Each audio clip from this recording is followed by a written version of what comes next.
Hi guys, I am Romil Vijaywan, AIR 353 for UPSC 2023. And before we start, I want to confirm that my audio and video is clear. Chat box में बता दीजिए anyone.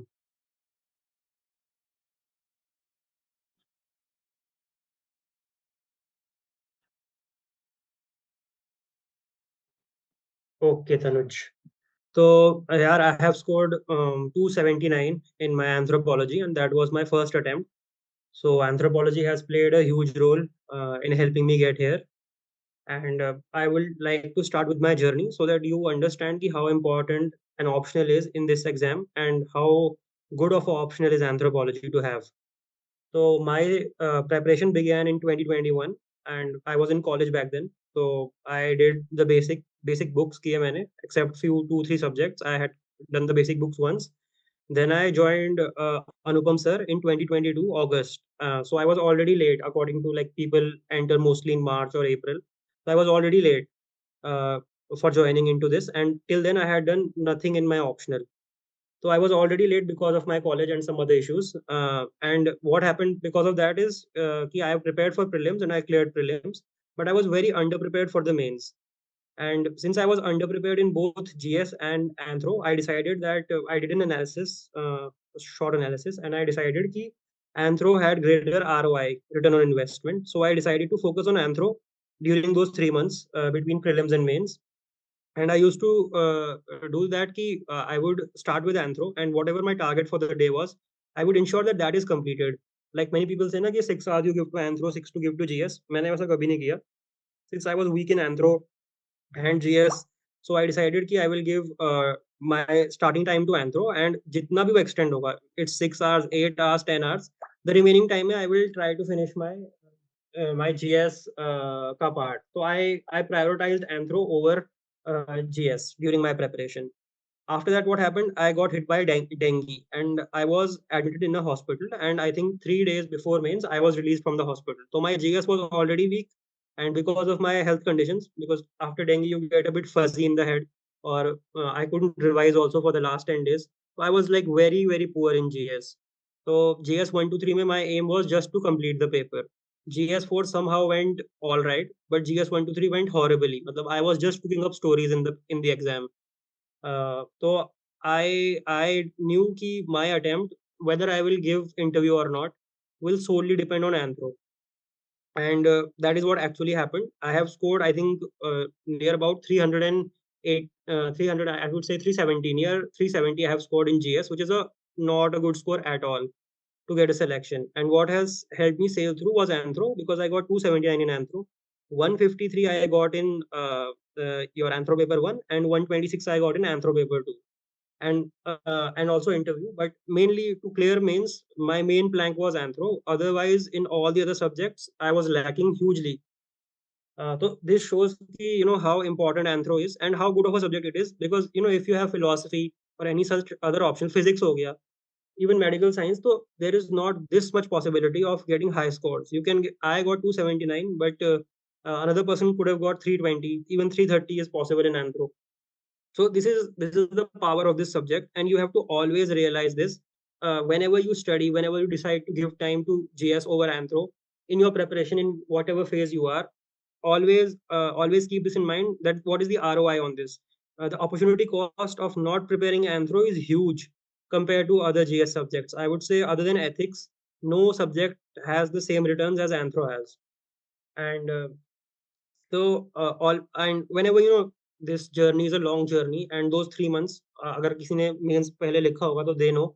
But if any of you have not written mains, so those 3 months are very very depressing, challenging. So always in those 3 months, or even now also, I know that it must be getting challenging. We are getting to the end of the year, और थोड़ा panic set होने लग जाता है. So always remember that you are ahead of the curve simply because you have taken a great optional. Why is it a great optional? There are consistently toppers from this optional. There is a lot of guidance available. There are good coachings available. There are good topper notes available. And on top of that, the average scores in Anthro are much better. And by average, I mean the people who work hard, because I have seen this in my peer group as well. Anthro say you will get returns. If you work hard, you will surely get returns, barring कि आपने execution में कुछ गड़बड़ ना करी हो. मतलब hard work and even average execution will give you near around 260 270 assured.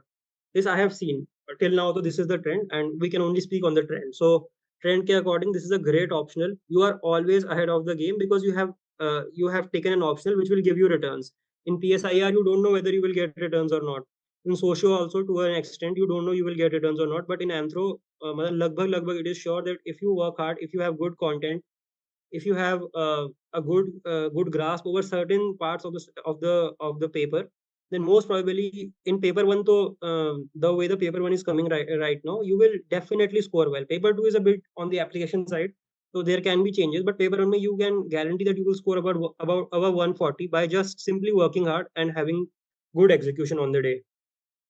So every time you are in your testing phase, every time you are feeling depressed or under pressure, remember that you are ahead of the curve simply because of the fact that you have taken a good optional. There are other good optionals as well, but this is about 30-40% of the people who will be preparing for you for the mains. You are ahead of them simply because you have an optional that has such great capacity to give marks. Okay. And after this, the questions that were the way the session has been organized, so I will follow that only. First, I will talk about the strategy. What should be your strategy? This is for first timers as well as the people who have already given the paper. They already know where they stand. So try to fit in this strategy wherever you see that you were lacking in this strategy. You can try to fit in your own schedule or in your own future strategy. Or if you think you have something better for something that I have covered, maybe some part of the syllabus you know better than I know, then you can always stick to your sources. So first thing I will say, then in anthro, content is king, and by content I don't mean that there has to be great value addition.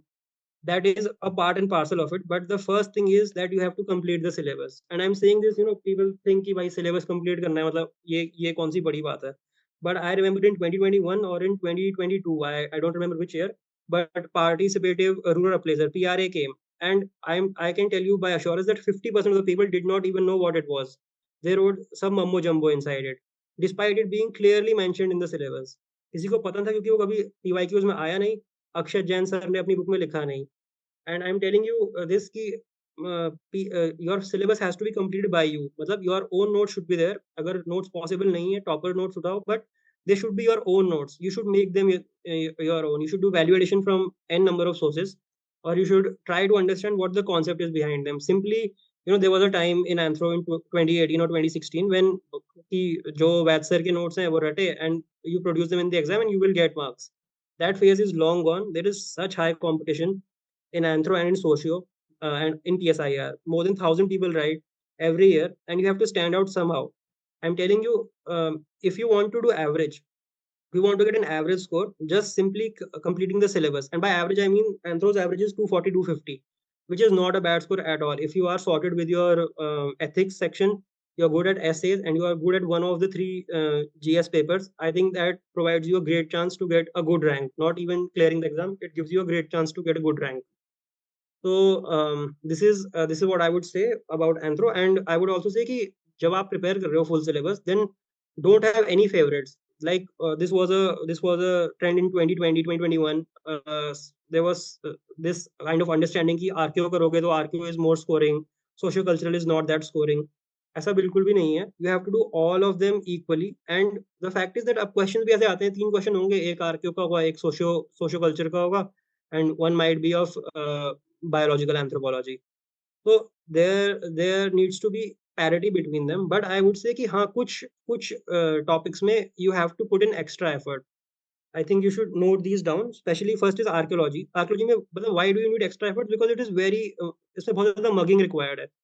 And mugging, yes, लोग कहते हैं RQ याद नहीं हो रहा, तो there is only one way to इसको याद रखने का एक तरीका कि you have to mug it up. You have to mug it up n number of times. And even till the last day, मतलब I have given mains 2 times now, and I can tell you कि last day तक भी लगता है कि यार RQ में भूल गए. तो you have to keep this part of the paper in on the last day of your revision before the exam happens. तब आपको आरक्यू पढ़ना होगा.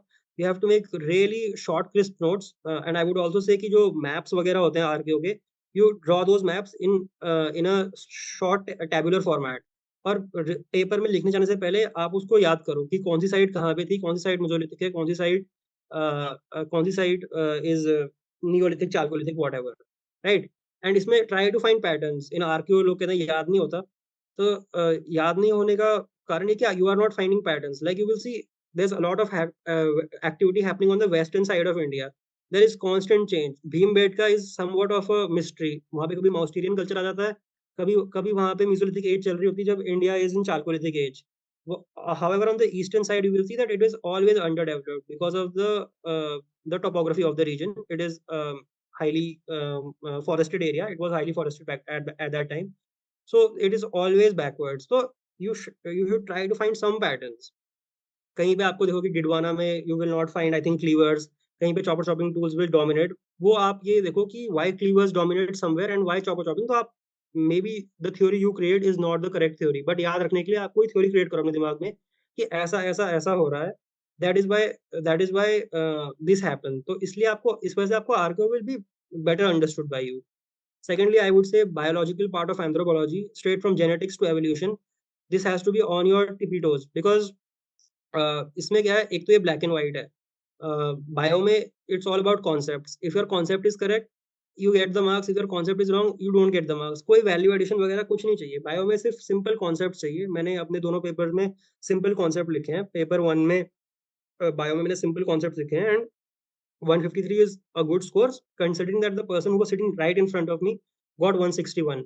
So that puts an effect, if she has written so well, then I will get I will get compared to her copy when my copy gets checked. At least that is what I think. So bio में I have not done any value addition. जो concept है उसको वैसे ही explain किया है. If there is any cultural significance of that biological concept, I have used that. तो एक archaeology हो गया, एक बायो हो गया, एंड बायो में I am also telling you कि even this year and the year before anthropology में they are giving bio focused papers more. मतलब आपको सोशियो कल्चर तो मतलब इवन कल्चर वाला पार्ट जो है 2.1 2.2 2.3, आई थिंक इस बार पेपर में तो हार्डली कहीं मुझे मिला कल्चर वाला पार्ट। लास्ट ईयर भी it was reduced, but this year तो very less part was given from that. और आई थिंक वो सब तब पूछ भी नहीं रहा है व्हाट इज फैमिली, एंड इसके ऊपर questions are very rare. Other than this, I would say caste becomes very important. Although this time around caste was very subdued, I think hardly 1 or 2 questions came. But usually caste के जो questions हैं, there are n number of dimensions and there is a lot of study done on caste. तो आप in studies को coat कर सकते हो, आप इन ऑथर्स को कोट कर सकते हो अपने आंसर को डिफरेंट दिखाने के लिए। ट्राइबल में क्या इशू आता है, आई थिंक कि unless you have a very good case study that matches the demand of the question, तब तक अपने आंसर को डिफरेंशिएट करना becomes very hard. Look, if you want to देखो हर कोई अलग अलग फेज में होगा अपने। When you will go to write the mains exam या when you will get into those 3 months, you will be in different phases. Somebody would try to be a perfectionist in anthro, others would have their strong points in, let's say, GS2 and GS4, so they would focus on that. So if you want to write okayish answers, then I would say ki you can go for tribal India and caste equally. But if you want to maximize, if you want to target those 300 mark areas, then you have to do caste well, because इसमें एक differentiator effect आ सकता है जो I believe tribal India में नहीं आ पाता है, because the questions are repeated, simple questions होते हैं यूजुअली, एंड उसमें एक डिफरेंशिएटर क्रिएट करना becomes really really hard. Other than that, I would say the Indus valley civilisation, इस पे please read holistically even the recent studies. जैसे a lot of people don't know about the excavations at Kunal, excavations at Bhirana. These you can find on the Hindu, Indian Express, because of the Rakhi Gadi thing that happened in 2018. Still, that's a hot topic, and the government's viewpoints on this Aryan invasion stuff is completely opposite to what was earlier the view by the powers that be. So this is always in news, and IBC as it is interesting because it has so many mysteries. आप उसकी language पे notes बनाइए, why it is difficult to find कि वो language का origin क्या है, and what are the different theories. आप उनके origin पे questions बनाइए, आप जो उनकी specific sites हैं जैसे ढोलावीरा, लोथल, यहाँ पे क्या specific features हैं। I think लोथल पे तो question indirectly आ भी रखा है, according to the sea trade ऐसा करके कुछ questions आया था I think 2022 में, and राखी गढ़ी पे इस बार आया है। नेक्स्ट आई थिंक सिनौली पे क्वेश्चन आ सकता है। सिनौली पे डिस्कवरी चैनल का एक बहुत अच्छी रिपोर्ट है, उससे आप इजीली आंसर्स निकाल सकते हो, आप आंसर बना सकते हो उस रिपोर्ट को देख के। आई थिंक 40 मिनट्स की रिपोर्ट है।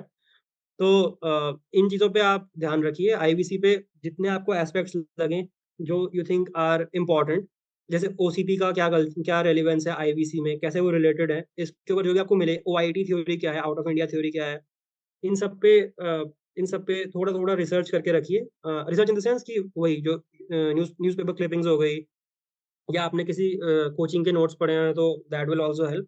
बट ये एक फोकस पॉइंट्स है archaeology, biology, caste and Indus valley civilisation. इनको प्लीज़ होलिस्टिकली करके जाइए, जितने डायमेंशंस पॉसिबल हैं, उतने डायमेंशंस को करिए। Next I would say strategy का एक और इम्पोर्टेंट पार्ट है पीवाईक्यूज़। पीवाईक्यूज़ में क्या है, कुछ-कुछ डायमेंशंस हमसे छूट जाती हैं। UPSC has a way of surprising you, no matter how much you read, कुछ ना कुछ dimension you will miss and वो वही डायमेंशन में क्वेश्चन पूछेगा। तो होपफुली कि वो नेक्स्ट टाइम उसी डायमेंशन में क्वेश्चन पूछे, तो आप वो डायमेंशन नोट करके आप उसका एक छोटा-सा नोट बना सकते हो पीवाईक्यूज़ का। And PYQs also tell you कि आपके अंदर कितनी क्लैरिटी है। When you practice PYQs, try to write and see how your answer, मतलब show it to a lay person. जैसे कई बार अनुपम सर भी बोलते हैं कि मुझे दिखा दिया करो अपनी copies, because he can find out कि आपकी जो राइटिंग है उसमें वो फ्लो है, वो कॉन जो स्पेसिफिसिटी है वो है कि नहीं, और जो क्लैरिटी है वो है कि नहीं। देखिए ये सब जो हमारी कॉपीज़ चेक करते हैं, these are professors. They will be impressed if you write something that is value added, but the first thing they will look for is the questions demand answered. मैं आपको बोल रहा हूँ, जैसे I had scored low in GS, but I had scored 84 in GS1, which is I would say not a very bad score. It's all right. And in GS3 also I had scored 81, and in GS2 I would say I had scored 102 or something like that. So these are not great scores, but these are scores that I have achieved by just bare bone answers. इसमें कोई I think hardly मैंने कहीं पे भी data code किया होगा GS one में, because I was so out of order, my mind was so out of order. I had just got released, और वो साइकोलॉजिकल प्रेशर क्या रहता होगा उस टाइम पे। You were thinking of doing something else and something else happened and now you have to just somehow scrap through. तो I hardly remember कि मैंने जीएस1 में कोई भी डेटा पॉइंट यूज़ किया होगा। किया भी होगा तो 2-3 डेटा पॉइंट यूज़ करे होंगे पूरे 20 आंसर्स में।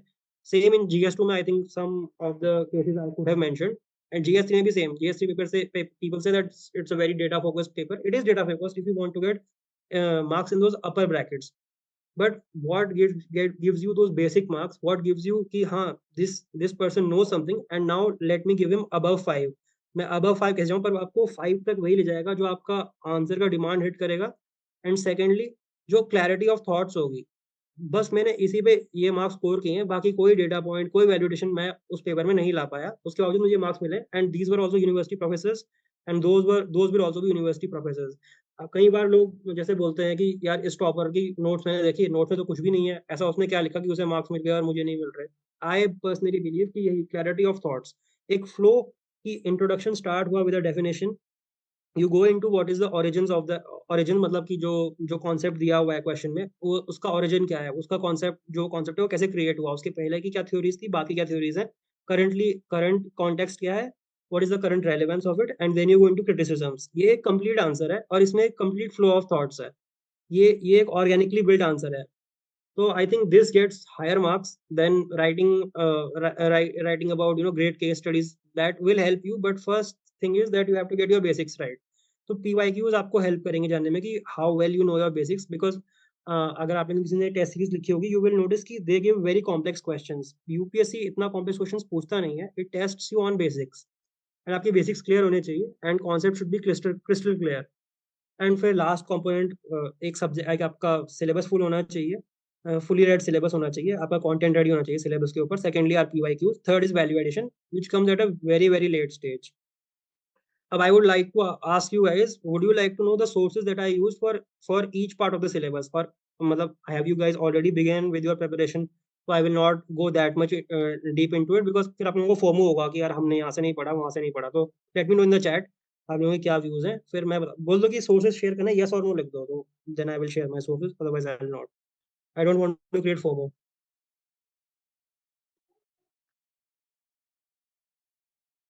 ओके, 2 येस, और लोग भी बता दो यार। Sources for value addition only. ठीक है यार Durgesh, I think majority of the people want me to share. आप अभी कान बंद कर लो, थोड़ी देर में मैं बताता हूँ आपको। अच्छा, let me open the syllabus first, right? मैं आपको फिर यूनिट वाइज़ बताता हूँ मैंने क्या-क्या यूज़ किए। ऑल्दो मैं बताता हूँ कि मेरे जो बेसिक सोर्सेज़ हैं, those were Karandeep sir's notes. देखो करणदीप सर क्या, चाहे आपको नोट्स मिल जाएँ, चाहे आपको उनके लेक्चर्स मिल जाएँ, चाहे आपको उनके जो पीडीएफ्स हैं that are not notes, those are मतलब जो पीडीएफ्स हैं उनके लेक्चर्स के, वो मिल जाएँ।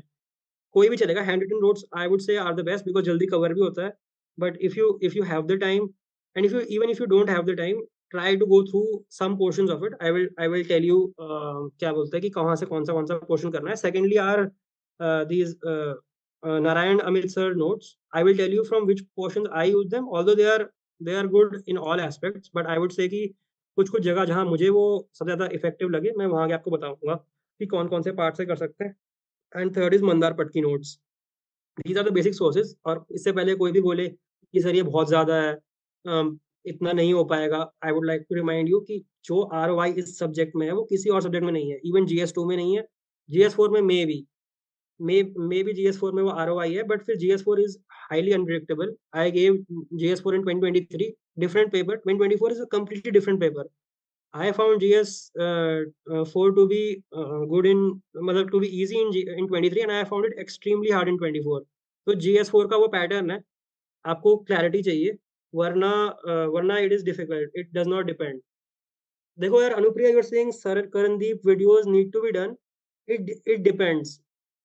इट डिपेंड्स कि करणदीप सर के वीडियोस करने हैं या नहीं करने, at what stage you are. I think if you are a seasoned aspirant, आपने एफर्ट लगाया है एंथ्रो करने में, तो आई वुड से कि आप डायरेक्टली उसको यूज कर सकते हो. उनके नोट्स देखो, you will easily sift through कि क्या आपके लिए नेसेसरी है और क्या अननेसेसरी है. तो वो एक मैच्योरिटी लेवल होता है. अगर आपका मैच्योरिटी लेवल लो है तो आप वीडियोस देखो.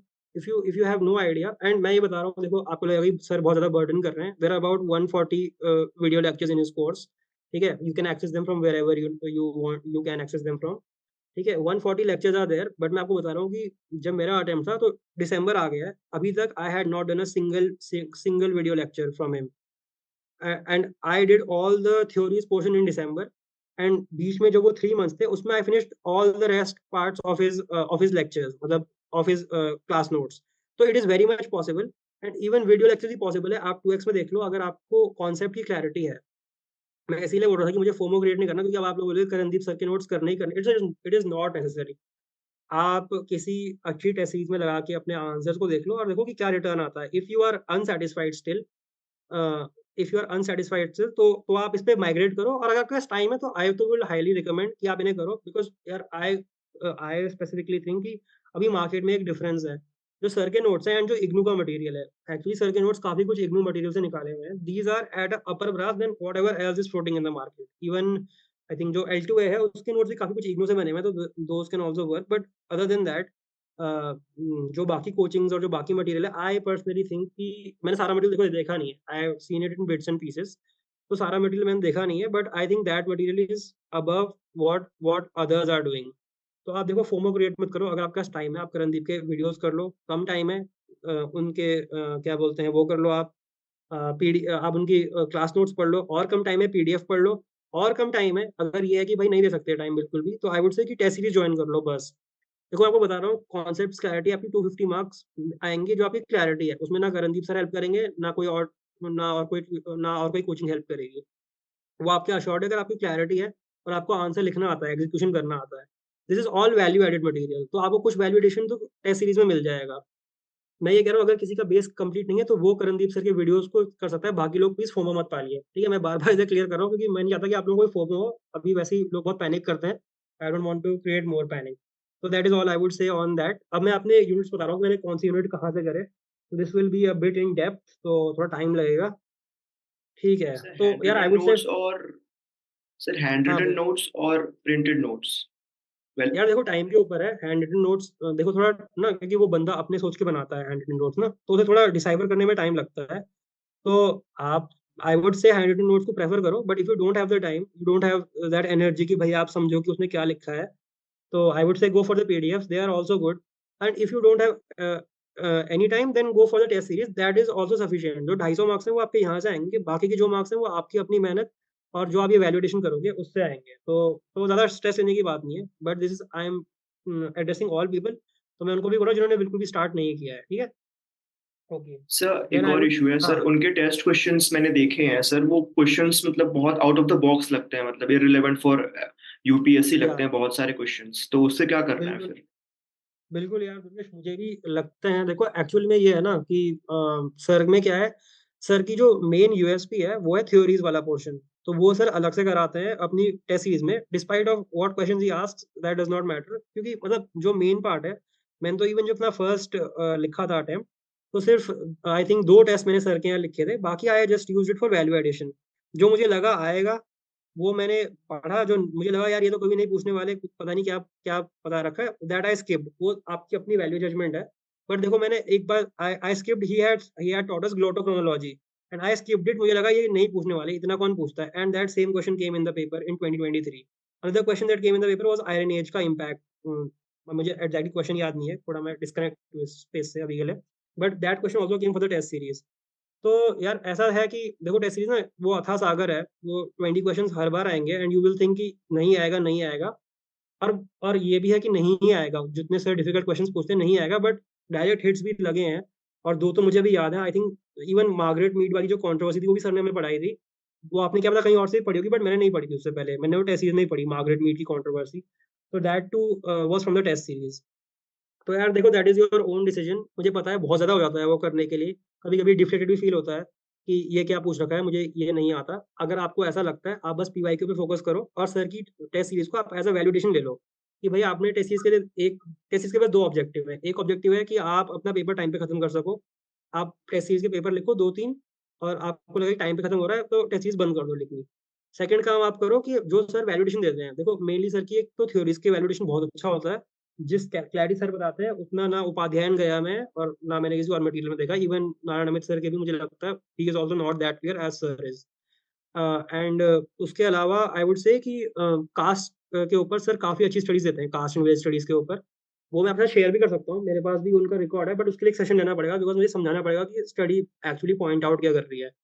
तो ये मेन होता है। बाकी की जो सर टेस्ट से क्वेश्चंस बताते हैं दैट इज सेपरेट। आपको जो क्वेश्चन लगे कि ये आ सकता है, like I would show you कि मैंने भी इस बार भी टेस्ट सीरीज ली थी and I have marked only few questions. तो दिखा भी देता हूँ मतलब।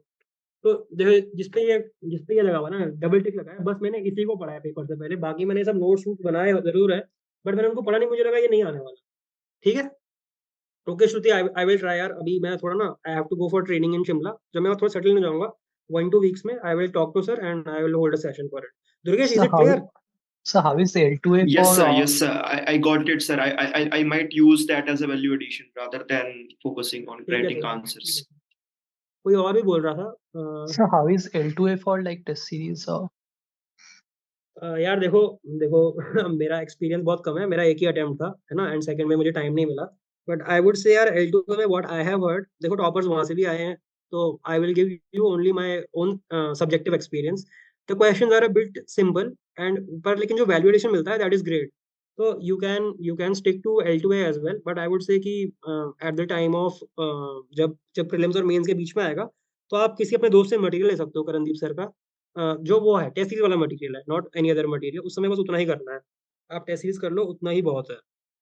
so like हाँ आपने कहा कि कंसेप्चुअल क्लैरिटी मतलब conceptual clarity as in biological anthropology जो है, और बाकी में मतलब कंसेप्चुअल क्लैरिटी कौन से चीज में, वो थियरीज छोड़ के, और आप कौन से चीज के लिए बोल रहे थे कि कंसेप्चुअल क्लैरिटी इज इम्पोर्टेंट? क्योंकि मतलब ज्यादातर चीजें वो मगिंग अप ही है मतलब एंथ्रो में, तो conceptual clarity as in which specific portions ज्यादा मैं इंपॉर्टेंट हो ऐसे जाती है? बोल मैं ऐसे बोल रहा था यार कि कॉन्सेप्चुअल क्लैरिटी एज इन, देखो जो जो सोशियोलॉजी वाला पोर्शन है, सोशियो कल्चरल एंथ्रोपोलॉजी वाला पोर्शन है, दैट पोर्शन में आपको क्लैरिटी तो चाहिए ही कॉन्सेप्ट की। आपको ये भी चाहिए कि आप कुछ वैल्यू एडिशन करो, आप कुछ सेपरेट दिखाओ। But in biological anthropology it's black and white. और देखो आप सोशियो कल्चर में ना आपको नहीं आता, आप उसमें थ्योरीज अप्लाई करो 3-4, कुछ एक आंसर बन जाएगा, 10 मार्क्स का 20 मार्क्स का आंसर आप बना दोगे, 20 का तो नहीं बना पाओगे, 15 का बना दोगे कुछ ना कुछ आंसर। पर बायोलॉजिकल में क्या है, एक तो यूपीएससी बायोलॉजिकल को शिफ्ट कर रहा है, जो 10 मार्क्स वाले क्वेश्चन उसमें काफी ज्यादा बायोलॉजी क्वेश्चन आ रखे हैं कंपेयर टू कल्चरल वाले। उसमें क्या है, ब्लैक एंड व्हाइट है। अगर वो आपको बोलेंगे कि आप मुझे पोस्ट डार्विनियन थ्योरी के बारे में 20 मार्क का लिख के दो, और आपने उसमें कोई भी न्यू डार्विनियन इंक्लूड कर लिया, या आपने कोई भी उसमें डार्विनियन स्कॉलर इंक्लूड कर लिया, तो आपके मार्क्स कटने ही कटने, क्योंकि दो are two completely different concepts. और इसमें देखो ये है कि इसमें आपको सिर्फ कॉन्सेप्ट पढ़ना है, that is all you need to know. कोई वैल्यूएशन किसी स्कॉलर का व्यू कुछ नहीं मैटर करता, आप डेफिनेशन किसी की पढ़ लो डॉब्स की वगैरह की, वो भी इतनी मैटर नहीं करती if you are clear on it. जो एक आध डायग्राम आई थिंक मेंडल वगैरह में जो हम यूनिट स्क्वायर वगैरह बनाते हैं वो बना दिया, तो I think you will get good marks. Socio culture में क्या है कि आप आंसर बना सकते हो वैसे भी, और उसमें आपको थोड़ा बहुत वैल्यूएशन करना पड़ेगा। तो मैंने बोला कि इसमें आपको क्लैरिटी इस सेंस में रखनी है कि if you have clarity, if you just have clarity, you will get very high marks, but if you don't have clarity, you will score very very low in these questions. तो मैं इस हिसाब से clarity बोल रहा था biological में and even in archaeological में भी, क्योंकि okay black and white okay type के आंसर दिखते हैं इसमें। समझ रहे हो मेरी बात? राइट राइट सर यस और भी तो कोई क्वेश्चन नहीं पूछा भाई बीच में, सर तुमने फ्लो बिगाड़ी दिया। हाँ बोलो। हाँ सर, करणदीप सर के जो लेक्चर्स है उसके नोट्स बनाए दैट इज इनफ, और उनके हैंडआउट भी पढ़ने पड़ेंगे बिकॉज मैंने एक लेक्चर के नोट्स बनाए हैं सर। हाँ सफिशिएंट यार, मैंने भी लेक्चर के नोट बनाए थे, फिर मेरे अंदर इतनी क्षमता नहीं बची थी कि मैं उसके बाद और नोट्स बनाऊं, उतना सफिशिएंट है। और फिर उसके ठीक है फर्दर नोट्स बनाने हैं, उसी से रिवाइज वगैरह कर सकते यार, देखो रिवीजन वाला पार्ट मैंने बाद में करना था, बट चलो मैं तुम्हें बता देता हूँ। देखो यार, इसके लिए ना थोड़ा ऐसा बनाया करो रिवीजन करने के लिए, थोड़े काइंड ऑफ जैसे बोलते हैं ना स्केलेटन आंसर्स टाइप के जो होते हैं। तो जो आपके आंसर्स हैं, मानो आपका answer is of two pages का आंसर है, तो वो 4-5 लाइन में सिमट सिमट जाए। जैसे आई वुड शो यू, अगर मुझे कहीं मिले तो। हाँ, जैसे ये देखो, ये अब्राहम कार्डिनर की ऊपर नोट है। तो जो भी उसके ऑब्जर्वेशन है, बस यहाँ पे एक एक दो दो लाइन में लिखे हुए हैं। यहाँ उसकी केस स्टडी है मार्केजियन, बस एक एक लाइन में एक्सप्लेन कर रखा है कि क्या है, पूरी केस स्टडी नहीं लिखी हुई। तो इसे ना आप क्विकली रिवाइज करते हो और एक थोड़ा माइंड पे लोड कम रहता है कि यार इतना पढ़ना है, क्योंकि आप मैंने अपने आंसर के नोट बनाए थे, करणदीप सर के ही लेक्चर्स को मैंने शॉर्ट किया था, तो वही बहुत बड़े हो गए थे एंड वो उस टाइम पे बहुत ही हैवी लगता है काम करने में। तो आई वुड से कि चलो अभी तो आप उन्हीं नोट्स पे रहो, आप उनको ढंग से समझ लो, जो कॉन्सेप्चुअल क्लैरिटी है वो पालो। जब वो 3 मंथ्स होंगे बिटवीन प्रीलिम्स एंड मेंस, तब आप ये वो बनाने की ट्राई करना स्केलेटन आंसर, या शॉर्ट, जैसे भी आप शॉर्ट करना पसंद करते हो वैसे शॉर्ट करके बनाना आंसर्स, बिकॉज फिर वो बहुत लोड पड़ जाता है उन 5 दिनों में करने का। ठीक है तनुज? ठीक है सर, थैंक ऑल राइट। और किसी ने कुछ पूछना था क्या भाई? श्रुति ने कुछ पूछा हुआ है, can we do paper two directly from Lagima Tiwari, I think not Tiwari, notes if my concept are clear. अगर आपके पेपर टू के कॉन्सेप्ट क्लियर है, लगिमा तिवारी मैम के नोट्स में रेफर किए हैं। What I would say is कि यार कास्ट में you have to do extra. बाकी ट्राइबल में मेरे व्यूज वही हैं, ट्राइबल में भी 4-5 केस स्टडीज आर देयर, वो मैं आपको दे दूंगा। आई थिंक आप लोगों ने पढ़ी भी होगी, बट नहीं पढ़ी होगी तो मैं दे दूंगा, मेरे पास पढ़ी है। जो ये कास्ट वाला सेशन होगा ना, इसके बाद मैं आपको वो वाला पार्ट भी दे दूंगा ट्राइबल का। आई थिंक चल जाएगा, पर थोड़ा कास्ट के लिए you will have to study more. And even जो वाला पार्ट है, फिलोसॉफिकल वाला पार्ट, आई थिंक वो उन्होंने अच्छा किया हुआ है, नारायण अमित सर ने। But barring these two things, caste और जो हिंदू फिलोसफी वाला पार्ट है, this varna ashram and all this, इसको छोड़ के you can go for Lagima Tiwari ma'am's note, they are good enough.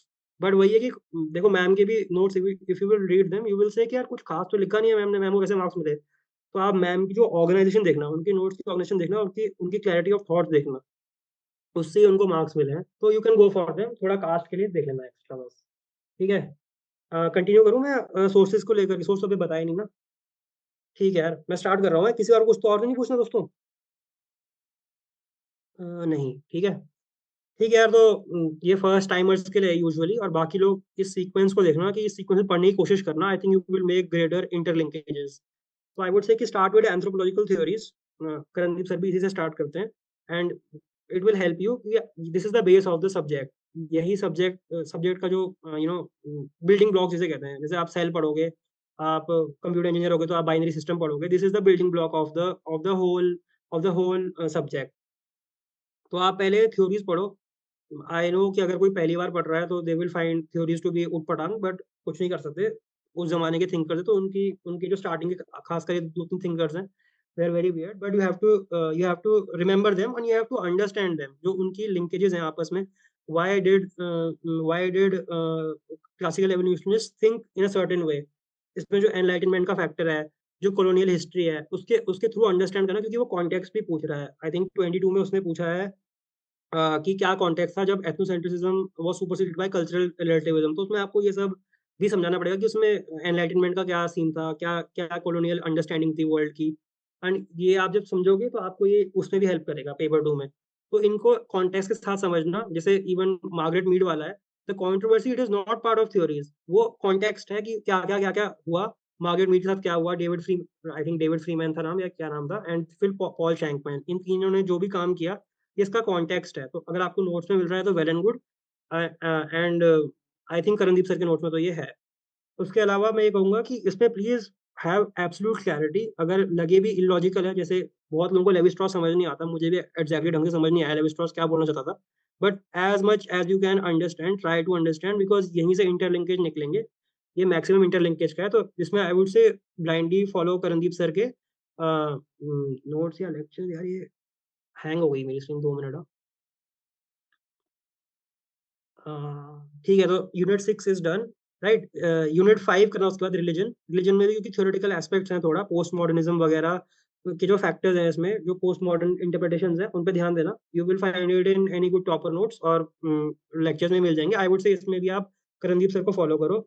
Unit 7 में भी करणदीप सर को फॉलो करना। उन्होंने मोस्टली जो अपने वो बनाए हैं वो एम्बर से बनाए। अगर कोई कंप्लीटली बिगनर है, मैं भी कहूंगा कि before starting anything in anthropology try to read Ember and Ember. अगर आपको वो बुक समझ आ रही है टू सम एक्सटेंट, ये नहीं कि 100% समझ आएगी, but if you are able to understand 60-70% of, you will do good in anthropology. अगर आपको बुक 50% से भी कम समझ आ रही है, एक्सेप्ट द स्टार्टिंग चैप्टर्स, जो बायोलॉजिकल वाला पार्ट है उसमें may be difficult for non biology background people. मैं भी इंजीनियर हूँ तो मेरे थोड़ा डिफिकल्ट था, बट अगर आपको उसके अलावा प्रॉब्लम्स हो रही है बहुत ज़्यादा समझने में, तो कंसिडर कि may be this is not the optional for you, that is the most basic book possible for this optional. अगर कोई बिल्कुल ही स्टार्टर है, किसी ने शुरू कर दिया अपनी जर्नी, तो प्लीज एम्बर एम्बर मत पढ़ने लग जाना बैठ के, ठीक है। You are already well versed.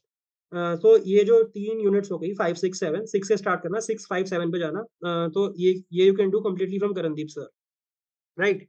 फिर 2.1 2.2 2.3 2.4 2.5 जो भी ये सब कल्चर वाले 3 एंड 4 भी, this you can do from anyone. Vaid sir के जो पुराने नोट्स हैं, अक्षत जैन सर की जो बुक है, किसी से भी कर सकते हो, इससे कुछ इतना पूछते भी नहीं है। एंड आई डोंट थिंक कि कुछ आने वाला है। जो नए क्वेश्चंस हैं उनको प्लीज नोट कर लेना, जैसे कि अभी क्रोबर ने पूछा था कि क्रोबर का क्या इंटरप्रिटेशन है किनशिप का, बहुत लोगों को वो आता नहीं था, तो उन पे नजर रखना थोड़ा। एंड बस PYQs and the basic material, अगर आपको करणदीप सर से करना है उनसे करो, वैसे से करना है, मतलब कहीं से भी कर सकते हो, इससे इतना नहीं पूछा जाता है। बट मैंने करणदीप सर से करा था, तो आई वुड से कि प्रायोरिटी उनको रखना if you have a option. अगर कर दिया है खुद ही तो नो नीड टू, वही बस PYQs पे ध्यान रखो, ठीक है। उसके बाद हम आते हैं यूनिट 8 पे। तो यूनिट 8 यार थोड़ा बोरिंग पार्ट है, ये रिसर्च मेथड्स वगैरह। इसका आप किसी भी टॉपर के नोट्स उठा लो, या तो आप लघिमा तिवारी के ही उठा लो नोट्स पेपर 1 के, या फिर आप मंदार पाटकी सर के उठा लो, वहां से बस इसे पढ़ लो। मैं ये कहूंगा कि इसमें देखो, अगर क्वेश्चन आता भी है तो try to skip it, because या तो क्वेश्चन बहुत ही बेसिक होगा, तो बेसिक होगा तो मतलब कोई आप इसमें खास इंटरप्रिटेशन डाल नहीं पाओगे। If you have some good case study वगैरह तो बी माई गेस्ट, करो अटेम्प्ट। बट मुझे स्पेसिफिकली नहीं लगा कि इसमें कुछ खास वैल्यू एडिशन या किसी तरीके से आंसर को इंटरेस्टिंग बना सकते थे। आई वुड ऑल्सो से कि रिसर्च मेथड्स में जो नए रिसर्च मेथड्स हैं, जैसे कि एक्सपेरिमेंटल एथनोग्राफी, एक्सपीरियंशियल एथनोग्राफी और डिजिटल एथनोग्राफी और ऑटो एथनोग्राफी, इस पे थोड़े नोट्स रेडी रखना, बिकॉज वो यूजुअली अब यही पूछ रहे हैं, जो ये थोड़े post modern type of methods है ना, रिसर्च मेथड्स, उन पे ज़्यादा ध्यान दिया जाता है। तो इन पे थोड़ा नोट्स रेडी करना अपने, experimental, experiential, digital, auto ethnography. And in ethnographies के आई थिंक एग्जाम्पल्स भी हैं, तो मैं बता दूंगा वो आपको कहाँ से मिलेंगे, वो वैल्यूएशन का पार्ट बना देंगे उसको। तो इन पे थोड़ा ध्यान देना, बाकी बाकी बेसिक करना है इसको। ये यूनिट को ज़्यादा दिमाग खपाने वाली यूनिट है नहीं, बिकॉज रिटर्न्स है नहीं इस यूनिट के, ठीक है। उसके बाद हम जाते हैं 1.4 पे।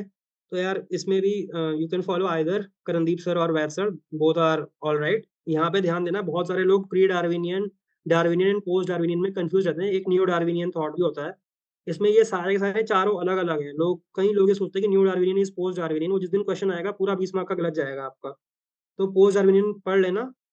एक सर है आई थिंक ऑन यूट्यूब, एंथ्रोशाला करके, उनका एक लेक्चर है पोस्ट डार्विनियन पे, आप वहां से पोस्ट डार्विनियन पढ़ सकते हो, क्योंकि बहुत सारे लोगों को अभी तक पता नहीं है कि न्यू डार्विनियन और पोस्ट डार्विनियन अलग अलग चीजें होती हैं। फिर ये सब एवोल्यूशन वगैरह, it can easily be done from either, because this is just conceptual things.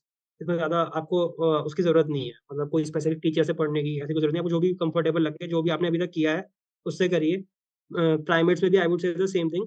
जो नए टाइप ऑफ क्वेश्चंस हैं, जैसे प्राइमेट लोकोमोशन, इस पे प्लीज अपने लिए बना देना, आप आंसर्स रेडी करना।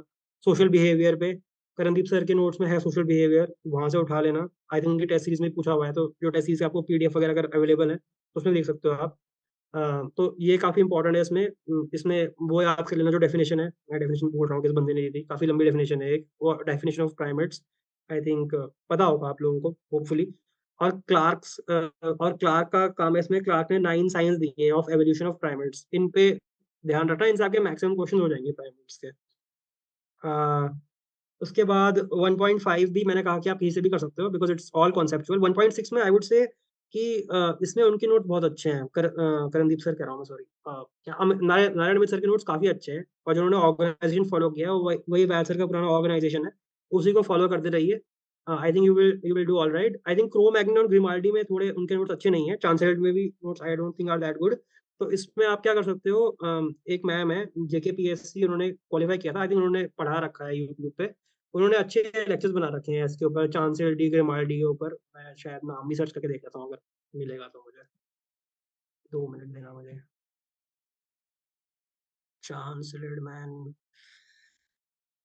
हाँ, anthropology for UPSC CSE by Aparajita Aryan, this is the name of the channel. तो इस पे मैंने वहीं से पढ़ा था, बिकॉज आई फाउंड कि जो कंटेंट है वो काफी अच्छा नहीं दिया था, ना करणदीप सर ने दिया था इस पे, ना उन्होंने दिया था, वैद सर, तो सॉरी वैद सर कह रहा हूँ मैं, नारायण अमित सर ने दिया था। तो आई वुड से कि इसमें आप थोड़ा वैल्यूडेशन करना, पर आई थिंक इसमें नारायण अमित सर के notes are great for building the base, मतलब वो बेस एंड थोड़ा सा वैल्यूएडिशन। एंड बस ये होमोसेपियन की जो 3 स्पीशीज है इनको आप वहां से कर लेना, जो मैंने आपको अभी बताया।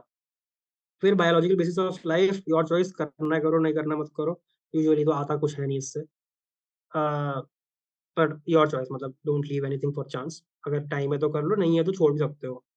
उसके बाद 1.8 में भी आई वुड से कि great work done by Narayan Amit sir. इसमें जो भी हर एक एज के लिए सर ने काफ़ी अच्छे नोट्स बना रखे हैं, IBC के लिए भी सर के नोट्स आर वेरी गुड, तो वहाँ से आप रेफर कर सकते हो, बट IBC में please go more into depth, क्योंकि वो और डेप्थ में क्वेश्चन पूछ रहे हैं। राखी गढ़ी के बारे में अपने आप पढ़ो, सिनौली के बारे में जो मैंने बताया, डिस्कवरी प्लस की जो वो है डॉक्यूमेंट्री है, वो देख लो, इंटरेस्टिंग, आपको भी मजा आएगा देखने में। And and I would say one more thing, कि लैंग्वेज वाले पे भी देख लो, आई थिंक लैंग्वेज पे क्वेश्चन आ सकता है कि why it has not been solved yet. तो उसमें आप धोलावीरा में जो साइन बोर्ड है, ये सब मतलब आप पढ़ोगे तो होगा भी, तो मैं बोलूंगा तो आपको समझ नहीं आएगा इतना। ओरिजिन्स पे भी कि क्या ओरिजिन्स हैं, इसमें मेहरगढ़ हो गया, आपको ये उसमें ही मिल जाएगा आई थिंक, नारायण मिश्र ने मेहरगढ़, प्रभास पटन, ये सब कवर कर रखा है। अभी रिसेंटली कुणाल पढ़ लेना, कुणाल एक साइट डिस्कवर हुई है, एंड एक और साइट है आई थिंक भिराना है एक साइट, हरियाणा में, इन दोनों के बारे में पढ़ लेना। Most probably these are the sources of origin of IBC, but sir आपको हमेशा पीनात कंक्लूड, नेसेसरी है क्या? क्या कह रहे हो आप, पीनाथ? नहीं नहीं, बिल्कुल भी नेसेसरी नहीं है। Okay sir.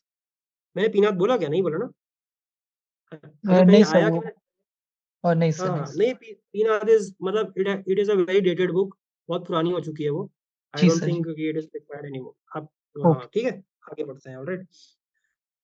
इसमें यही इंडस सरस्वती डिबेट की whether it should be called Indus valley civilization और सरस्वती वैली सिविलाइजेशन, इस पे भी एक छोटा सा नोट रेडी कर लेना आपने, कि आप कैसे आंसर को देखो, कंटेंट वही सेम आएगा कि ओरिजिन क्या है, क्या स्प्रेड है उसका, 250 I think 2.5 million square kilometre में है, मैक्सिमम किधर की हो रहा है, यही आएगा। पर आप एक अपने में एक फ्रेम बना देना, because these are expected questions. जो OIT है, आउट ऑफ इंडिया थ्योरी, ये शिंदे एटल की, जो अभी 2018 में जो एक्सकवेशन हुआ है राखी गढ़ी में, ये वाला एस्पेक्ट भी पढ़ लेना, आउट ऑफ इंडिया थ्योरी, किसी दिन क्या पता पूछ सकते हैं। तो जो उसमें टेक्निकल टर्म है, जैसे इंडस पेरिफेरल क्लाइन आता है एक टर्म, तो अगर आप ये यूज करोगे तो they will be highly impressed, because देखो ये करंटली इन न्यूज है, और ये ऐसी न्यूज नहीं, छोटी मोटी न्यूज आती है, हम सोचते हैं ये भी पूछ लेंगे, वही पूछ लेंगे, दिस इज मेजर न्यूज। और अगर आपको इसमें क्लैरिटी होगी तो I think the examiner will be very Impress, एक अच्छा इंप्रेशन जाएगा, और क्या पता आपके आधे 1 मार्क्स हर एक आंसर में से बढ़ जाए। तो प्लीज IBC को ढंग से पढ़ना, it is a hot topic, और ये आता ही रहेगा, तो उसको ढंग से पढ़ के जाना। बाकी आई वुड से 1.8 में थोड़ी क्लैरिटी के लिए you can also watch DK Bhattacharya के लेक्चर्स, सर बहुत तेज पढ़ाते हैं, तो अगर इफ यू आर बार बार अगर आप देख रहे हो उसे बैक करके, तो no major issues. And EPG सही सर पढ़ाते हैं, तो if you don't like the way he teaches, मतलब तो most people love the way he teach, but if you think too much information is being given और ये exam friendly नहीं है, तो आप EPG से भी पढ़ सकते हो उस मटेरियल को। मैंने दोनों ही किया है, मैंने लेक्चर्स भी देखे हैं और पढ़ा भी है, दोनों आर वेरी गुड, तो आप किसी को भी फॉलो कर सकते हो, राइट। अब 1.8 हो गया यार, उसके बाद हम आते हैं 9 पे आते हैं। जो 9 से लेकर के ह्यूमन जेनेटिक्स, मेंडेलियन हो गया, और ये जेनेटिक पॉलीमॉर्फिज्म, क्रोमोसोम्स वगैरह, इसमें आई वुड से कि यू शुड फॉलो क्या बोलते हैं, करणदीप सर के नोट्स ही, बिकॉज इसमें थोड़ा मुझे लगता है बाकी लोगों ने इतना वर्क नहीं किया है, जैसे 9.5 में है तो उतना नहीं है। एंड जो ये जेनेटिक्स का स्टार्टिंग वाला पॉइंट्स है, जैसे को ट्विन मेथड, इसमें भी आई थिंक कि बाकी जगह इतना डर नहीं है। देखो L2A के मैंने देखे नहीं है नोट्स, तो L2A पे आई नॉट कमेंट, बट बाकी मैंने देखे हैं काफी सारे notes, I didn't find them to be that great compare to what Karandeep sir had.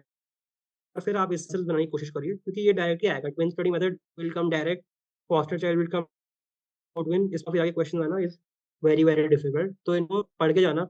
बाकी जो ये मेथड है बायोकेमिकल मेथड्स, इम्यूनोलॉजिकल मेथड्स, जो ये वाला पार्ट है, दिस आई वुड से यार कि वैसे अभी घुसा है बायो के अंदर, अभी वो बायो एक्सप्लोर ही कर रहा है स्टार्टिंग का, तो लो चांस कि ये आएगा। बट मतलब आई वुड से कि इन्हें लीस्ट प्रायोरिटी में रखना, बिकॉज आई डोंट, क्योंकि इन्हें याद करना भी बहुत डिफिकल्ट रहता है, क्योंकि मैंने ट्राई किया है खुद भी, and it's difficult to remember them. उस हिसाब से अरेंज करना। बाकी मेंडेलिन वगैरह में भी I think it was all covered by all coachings जो भी आज तक आया गया है इसमें। It's quite easy. 9.3 में भी आई वुड से कि Hardy Weinberg, this is all very very conceptual, तो आप जहाँ से भी पढ़ो does not matter, but I would say कि ट्विन को ट्विन वाले में एक बार करणदीप सर का मटेरियल देख लेना। बाकी इसको आप कहीं से भी पढ़ो, 9.1, 9.2, 9.3, आई don't think it will matter much. फिर ये कजन मैरिजेस, कंसैंग्यूनियस मैरिज, इसमें जो स्टडीज हैं एसपी सिन्हा वगैरह की स्टडीज, ये करणदीप सर के नोट्स में है, और आप उनको नोट कर लेना, because they are very much quotable. जो एसपी सिन्हा की अंसारीज पे स्टडी है, बिहारी अंसारीज पे, एंड आई थिंक एक खमम सऊदी अरेबिया में एक स्टडी है, तो इन दोनों को प्लीज पढ़ लेना। कभी भी कजन मैरिज, इन ब्रीडिंग ये आए तो these are very much quotable और बहुत ही इंटरेस्टिंग केस स्टडीज हैं, तो आप इनको कोट कर सकते हो वहाँ पे। क्रोमोसोम्स एंड क्रोमोसोमल एबरेशन में आई थिंक किसी ने अच्छे नोट्स नहीं दिए हैं जहाँ तक मुझे तो याद है, पर इसमें लगिमा मैम के notes are decent. Go for them from the start to finish, मतलब जितने भी आई थिंक जेनेटिक इम्प्रिंट में उन्होंने नोट्स नहीं बनाए, that you can see from anywhere else.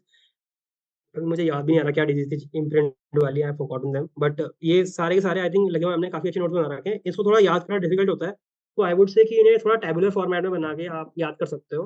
Like जैसे मैंने कैसे याद किया था, अब यार ये राइटिंग में थोड़ी मेरी गड़बड़ बनी है, आप समझ लो। जैसे these are the headings, right?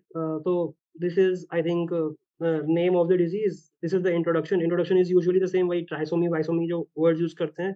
यहाँ पे जो क्रोमोसोम नंबर है, तो आप ऐसे इनके सेक्शन बना लीजिए याद करने के लिए, बिकॉज वरना इसे याद करना बिकम्स अ चैलेंज। इसे थोड़ा टेबुलर फॉर्मेट में करके conclusion would be the same कि यार सोसाइटी शुड चेंज, बिकॉज उनका कोई जेनेटिक सोल्यूशन अवेलेबल हमारे पास है नहीं।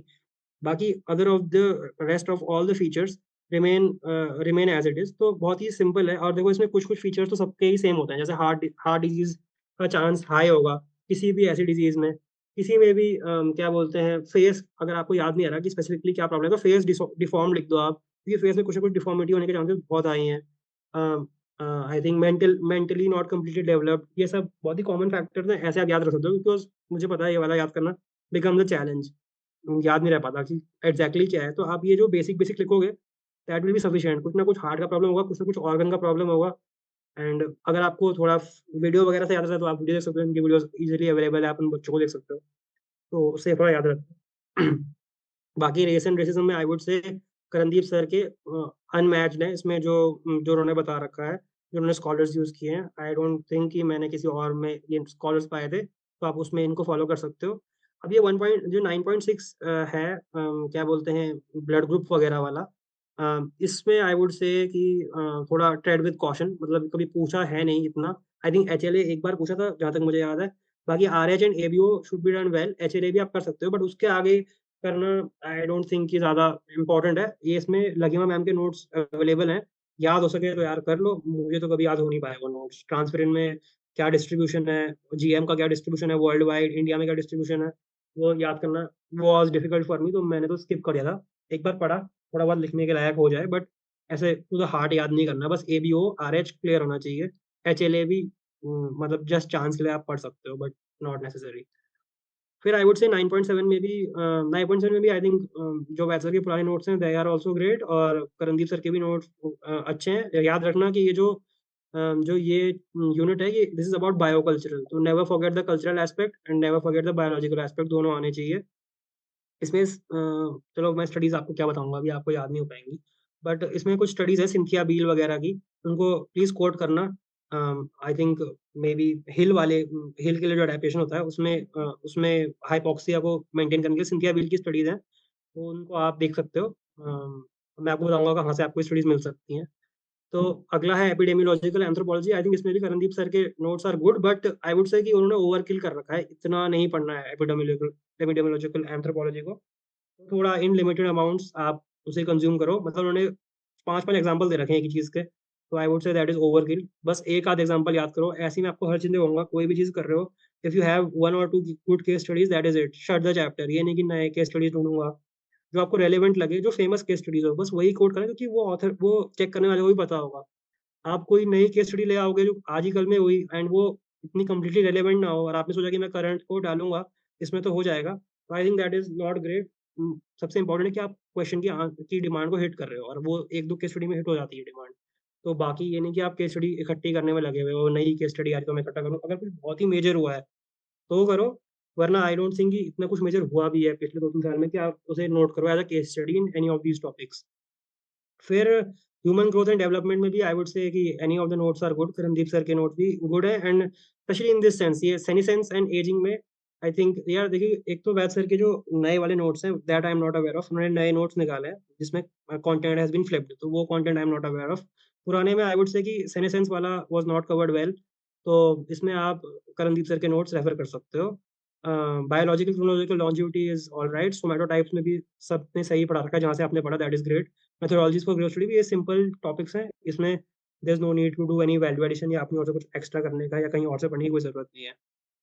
उसके बाद हम आते हैं 11th में, relevance of menarche and menopause. इसमें भी आई वुड से करणदीप सर के आर गुड, और इसमें जो उन्होंने थ्योरीज वगैरह भी लिखाई हैं विलियम मैगी और इन सब की, दे आर गुड। तो आप इसमें भी आई थिंक करणदीप सर के नोट्स को रेफर कर सकते हो अपने पुराने नोट्स के ऊपर। डेमोग्राफिक थ्योरीज में भी I would say the same. मैंने नहीं देखा कहीं और इतने अच्छे से कवर्ड, क्या पता कराए होंगे, but I am not aware. उसके बाद biological and socio ecological factors, including ये, इसमें भी आई वुड से करणदीप सर के नोट्स आर गुड। एंड 12 में तो you can do it from anywhere, बस इन्हें अच्छे एग्जांपल्स रेडी रखना एप्लीकेशन में, जैसे ये काइनेसिक्स वगैरह होता है, काइन एंथ्रोपोमेट्री, सॉरी काइनेसिक्स बोल रहा हूँ, काइन एंथ्रोपोमेट्री वगैरह होता है, इसमें कुछ अच्छे एग्जांपल्स, जैसे आई थिंक एक छत्तीसगढ़ की वो थी हॉकी टीम, एंड अभी इवन ओलंपिक्स में भी काफ़ी ज़्यादा यूज़ हुए हैं। इसमें आप इवन ब्लफ भी कर सकते हो, ओलंपिक्स में कोट कर दो किसी को, एंड मोस्ट प्रोबेबली यूज़ किया ही होगा उसने। तो काइन एंथ्रोपोमेट्री के लिए अच्छे एग्जांपल्स, मिलिट्री के लिए अच्छे एग्जांपल्स यूज़ में, डीएनए टेक्नोलॉजी वगैरह जो आप, इसमें यूजेनिक्स वाला जो पार्ट है, जिसमें भी this also Karandeep sir has done pretty well, euthenics, eugenics and one other concept is there, तो उसको आप पढ़ सकते हो वहाँ से, दैट इज डन वेल। बाकी ये डीएनए वगैरह में आई थिंक इतना डेप्थ में rare to ask, but don't take the risk, इसे भी कर लो आप, ठीक है। एंड वन, तब हम आते हैं पेपर 2 में आते हैं। तो पेपर 2 में जो आईवीसी मैंने आपको बता दिया, Indus valley civilization is very very important. बाकी पेलियोलिथिक वगैरह जो भी है, ये सब जो भी करणदीप सर कह रहा हूँ मैं, जो भी नारायण अमित सर ने लिखा रखा है, दैट इज सफिशिएंट। उतने से ही सफिशिएंट है इंडियन में। आपको आई डोंट थिंक कुछ और एक्स्ट्रा करने की जरूरत है। थोड़ा मैं कहूँगा कि जो डीके भट्टाचार्य सर के वो हैं लेक्चर्स हैं, उसमें उन्होंने एक लिंक बताया है, जो टूल्स कहाँ मिले हैं और उससे होमोसेपियंस के ऊपर क्या क्या इम्पैक्ट पड़ता है। तो आई थिंक एक अटेरियन पॉइंट्स नाम का एक टूल है, so that has been found in Gujarat में। वो टूल फाउंड हुआ है 114,000 ईयर्स अगो, बल्कि चॉपर चॉपिंग टूल्स चलते रहे बहुत लेट तक। तो जो इसमें ये वाला एंगल है कि how the tools relate to who the inhabitants were of India, तो आई थिंक वो लेक्चर, अब मुझे एग्जैक्टली लेक्चर नहीं याद कौन सा लेक्चर था सर का, तो आप देखोगे तो वो वाला लेक्चर में नोट कर लेना कि कैसे आर्टेरियन पॉइंट्स वगैरह are related to presence of homo sapiens, and कैसे बाकी जो बाकी टूल्स हैं, they are related to the presence of homo erectus या होमो नर्वससेंसेस, जो भी आप उसे बोलो, राइट। तो इसमें वाला लेक्चर आई वुड से कि थोड़ा कंसिडर कर देना, maybe they can ask a question. और पेलियो में ये Narmada basin Sivapithecus Ramapithecus, this is also sir ने करा रखा है अच्छे से, नारायण अमित सर ने। नर्मदा मैन में आई वुड से थोड़ा घुस के पूछ रहे हैं, तो एंथ्रोशाला मैंने आपको पहले बताया था, जो एक वो है यूट्यूब चैनल, उसमें नर्मदा मैन आई थिंक काफी डेप्थ में करा रखा है, जो सर है वहाँ पे, फॉरगेटिंग हिज नेम, सॉरी। वहाँ से नर्मदा मैन की जो भी कंट्रोवर्सीज हैं, अब तो खैर वो सॉर्टेड हो चुकी है कंट्रोवर्सीज, पर उसका पूरा बैकग्राउंड आप ले लेना एक बार। फिर एथनो आर्कियोलॉजी में भी आई वुड से कि रणदीप सर के ने काफ़ी अच्छे एग्जांपल्स करवाए हैं इसमें। एथनो आर्कियोलॉजी में थिमा रेड्डी वगैरह की स्टडीज़ हैं जो, तो they are very much quotable and काफ़ी फेमस हैं, तो वो they will also know. I think इसमें काफ़ी फेमस हेमनडॉर्फ वगैरह की स्टडीज़ भी हैं एथनो आर्कियोलॉजी में, तो आप उन्हें कोट करोगे तो they will look more relatable to the examiner.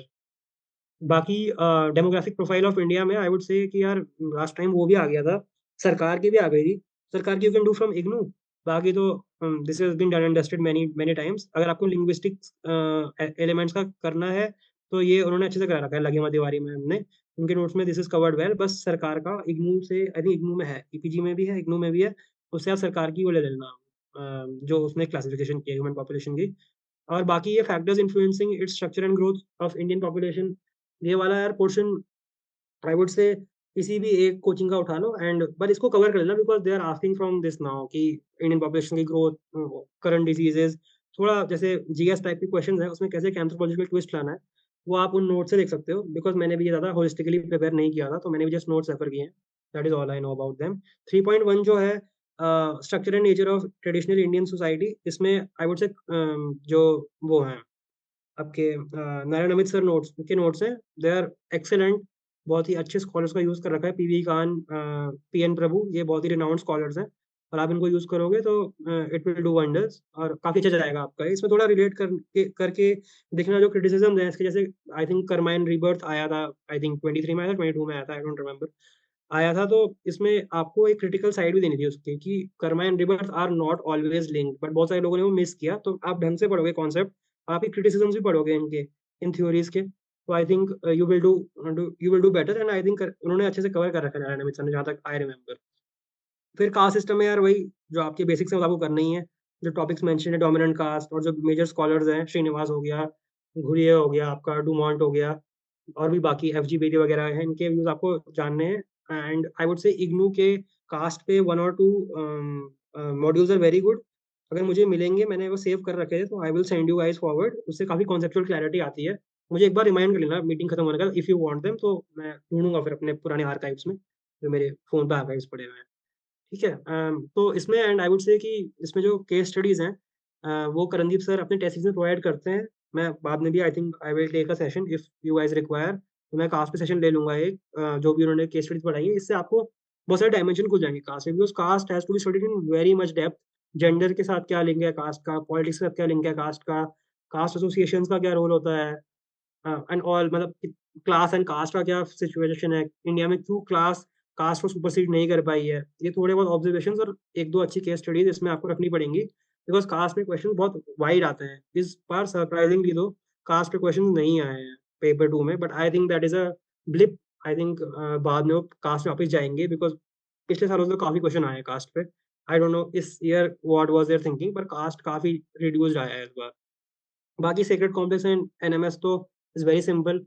इसमें बस वही जो एक्स्ट्रा स्कॉलर्स हैं उनको पढ़ लेना। अभी मुझे याद नहीं आ रहा यार, BN Saraswati was one scholar in I think sacred complex, and another one is the one who did the study in Nepal, I am forgetting his name, Kathmandu में जिनकी स्टडी है। इन दोनों स्कॉलर्स को पढ़ लेना, एंड बीएन सरस्वती के एक्स्ट्रा भी पढ़ लेना।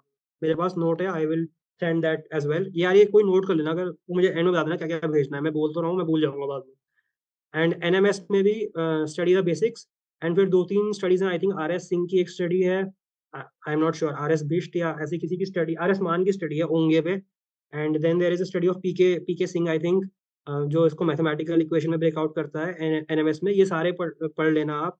एक दो स्टडीज और है एनएमएस के ऊपर। एक एनएमएस की स्टडी है जो ये बताती है कि नेचरमैन, नहीं सॉरी, वो सेक्रेड कॉम्प्लेक्स की स्टडी है, जो बताती है कि sacred complex is just not a Hindu phenomena in India, it is a multi religion phenomena. तो मैं वो नाम भूल रहा हूँ, पर इन सब एस्पेक्ट्स को आप कवर कर लेना। नोट्स में नहीं होंगे तो नेट पे सर्च मारना, नेट पे सर्च नहीं होंगे तो किसी और के नोट्स में देखना। These I think can come. Sacred complex is not a Hindu phenomena, critically comment, I think may be it's possible कि आ सकता है।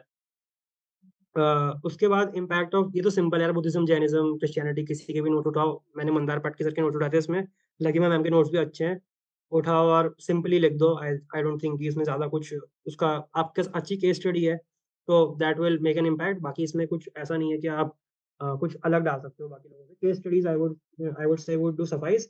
इसे बस ये ध्यान रखना यार कि जो इस्लाम और क्रिश्चियनिटी है, इनमें जो कास्ट का एंगल है वो भी आपको पता होना चाहिए। मैं फिर मैं सारे स्कॉलर भूल चुका हूँ अब। I think some scholar have done great work on it, and वो रिसेंटली उनकी डेथ हुई है, आई थिंक 23 में उनकी डेथ हुई है, जिन्होंने इस्लाम में कास्ट पे काम किया है। तो this is always a possible question. Christianity में भी कास्ट का कॉन्सेप्ट है ही, सिखिज्म में भी है। तो उस पे भी आप देख लेना। वैसे तो आई थिंक करणदीप सर इसे टेस्ट सीरीज में कराएंगे, क्योंकि it's always a probable question, तो इसको आप देख लेना। इसमें जो कास्ट के एंगल्स हैं वो देख लेना। बाकी emergency in growth and development of India, इसमें जो ये इंडियन एंथ्रोपोलॉजी के ऊपर है, दिस आई थिंक इज, ये करणदीप सर ने काफ़ी ज़्यादा स्कॉलर्स कराए हैं इसमें, मतलब आई थिंक वो इज सफिशिएंट, एल के अय्यर वगैरह, और ये बाकी सारे भी करा रखे हैं, S C Roy, Leela Dube, these are all done AS Singh के ऊपर भी आई थिंक क्वेश्चंस आ भी रखे हैं, तो अब तो मतलब यूपीएससी में भी लगभग सारे स्कॉलर्स बता ही दिए हैं। बीके रॉय बर्मन पर प्रिपेयर कर देना, बिकॉज बीके रॉय बर्मन में बहुत ज़्यादा घुस के पूछ रहे हैं।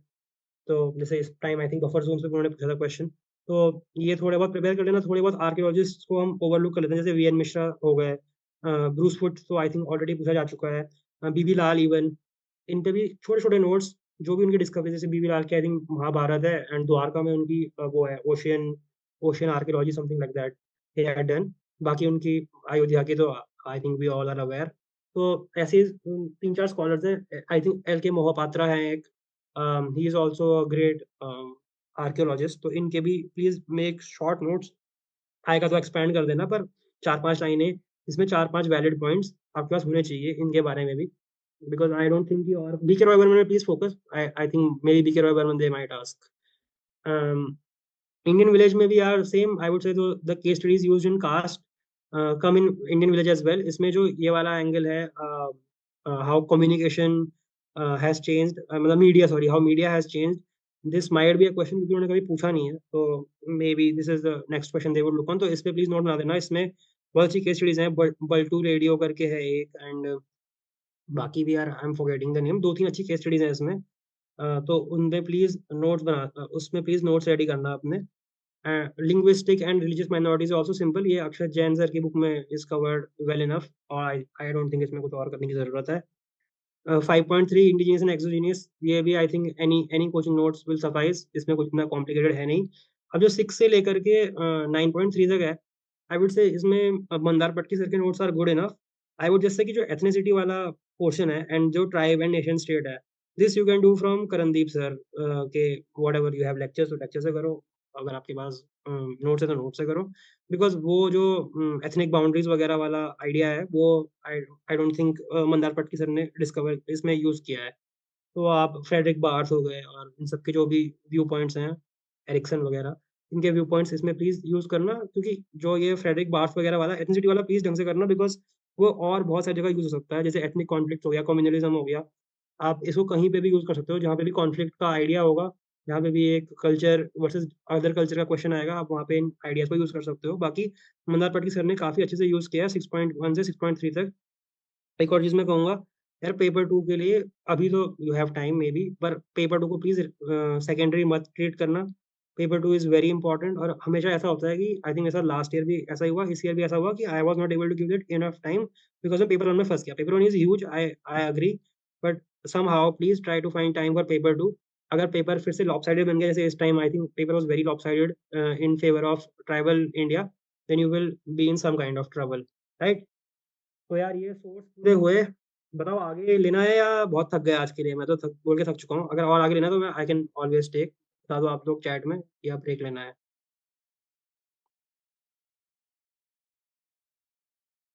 ये है भी, सब चले गए? अच्छा नहीं है लोग, तो बताओ यार, जल्दी बताओ दोस्तों। Sir, please plan some value addition sessions from your side. यार मैं अभी मैं ट्रेनिंग ज्वाइन करूंगा ना, उसके बाद में थोड़ा टाइम बाद हो पाएगा ऐसे, इन नेक्स्ट 2 वीक्स तो I think it will be difficult, but उसके बाद आई विल ट्राई। Okay.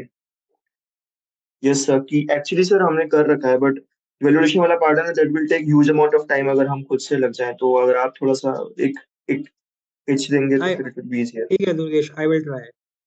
बताओ यार, आगे लेना है कि नहीं लेना है? कोई और कुछ बोल ही नहीं रहा। नहीं लेना, क्या थक गए? हाँ सर जो PYQs जो आपने कहा कि मतलब वो देखने हैं या सॉल्व करने हैं, तो वो मतलब इनलाइन हो रहा है कि नहीं, वो कैसे पता चलेगा? लाइक मैंने कोई कोचिंग नहीं ले रखा है, तो जी कैसे और, पता चलेगा? और सर आपने यार मतलब हाँ, आपने PYQs के सॉल्यूशंस मतलब कहाँ से रेफर किए थे कि वो डायरेक्टली नोट्स से ही थे आपके? यार मैं वही कह रहा हूँ, अगर आपके नोट्स पीवाईक्यू को एड्रेस कर रहे हैं, that means your notes are ready.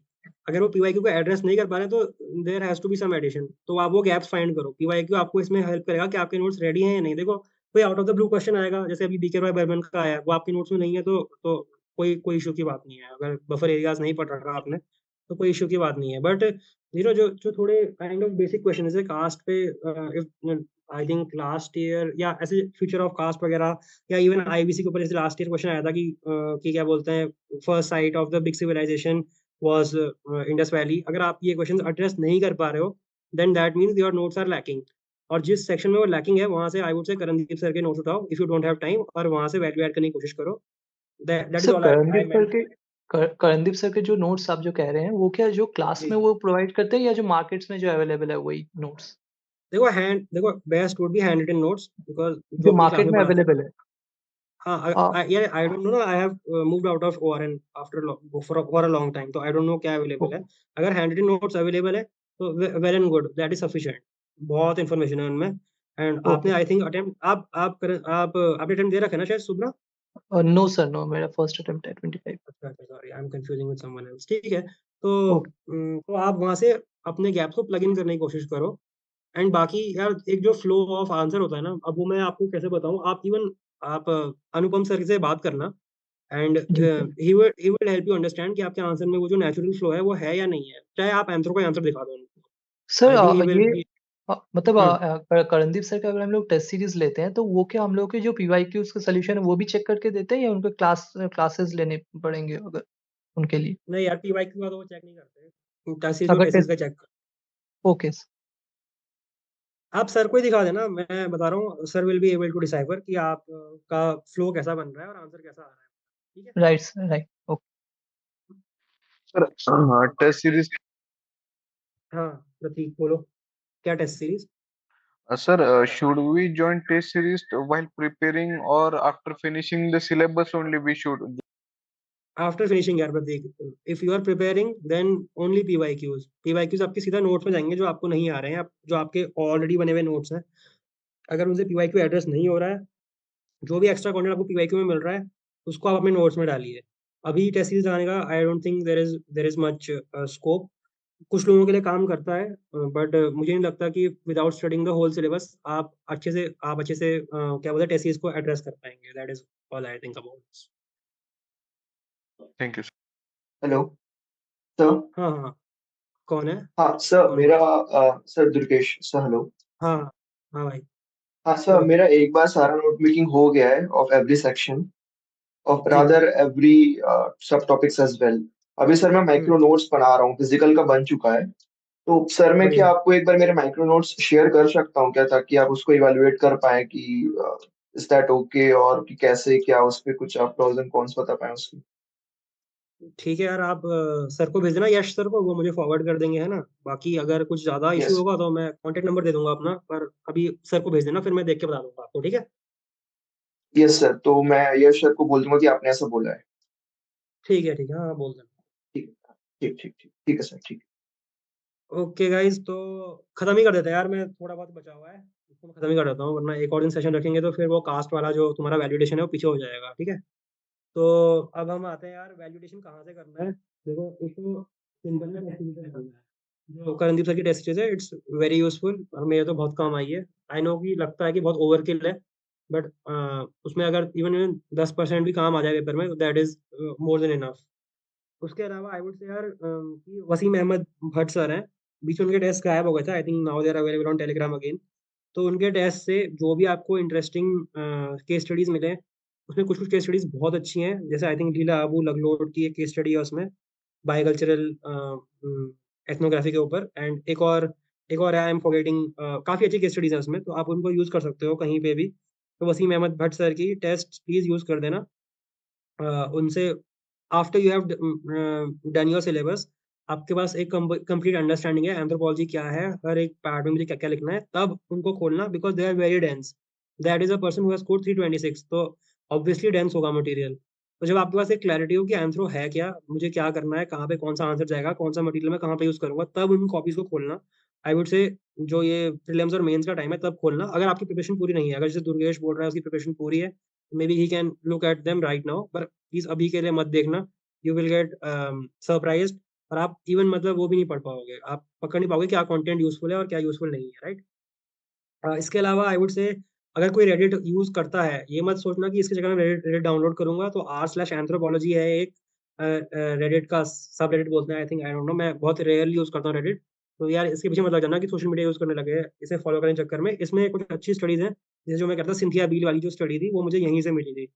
जो सिंथिया बील का स्टडी है on Tibetans and I think Indians के ऊपर की स्टडी है, ये r/एंथ्रोपोलॉजी है, यहाँ से आपको मिल जाएगा। Other than that I would से एक तो वैद सर ने अभी आई थिंक रिसेंटली अपने ग्रुप पे बोला है कि उन्होंने मिनिस्ट्री ऑफ ट्राइबल अफेयर्स का पीडीएफ बनाया है शॉर्ट फॉर्म में, मतलब पिछले 2 साल का।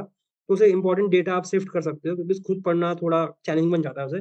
तो अभी आई थिंक अभी तो ऑनलाइन अवेलेबल नहीं है, ऑफलाइन इट्स अवेलेबल, तो आप जाके कलेक्ट कर सकते हो। मैं किसी से पेड नहीं हूँ, मैं अभी तक किसी कहीं पे मैंने टॉक दी नहीं है, तो ये मैं सोचना मैं किसी को प्रमोट कर रहा हूँ। मैंने करणदीप सर पे टॉक दिया ना, मैंने वैद सर पे टॉक दिया है।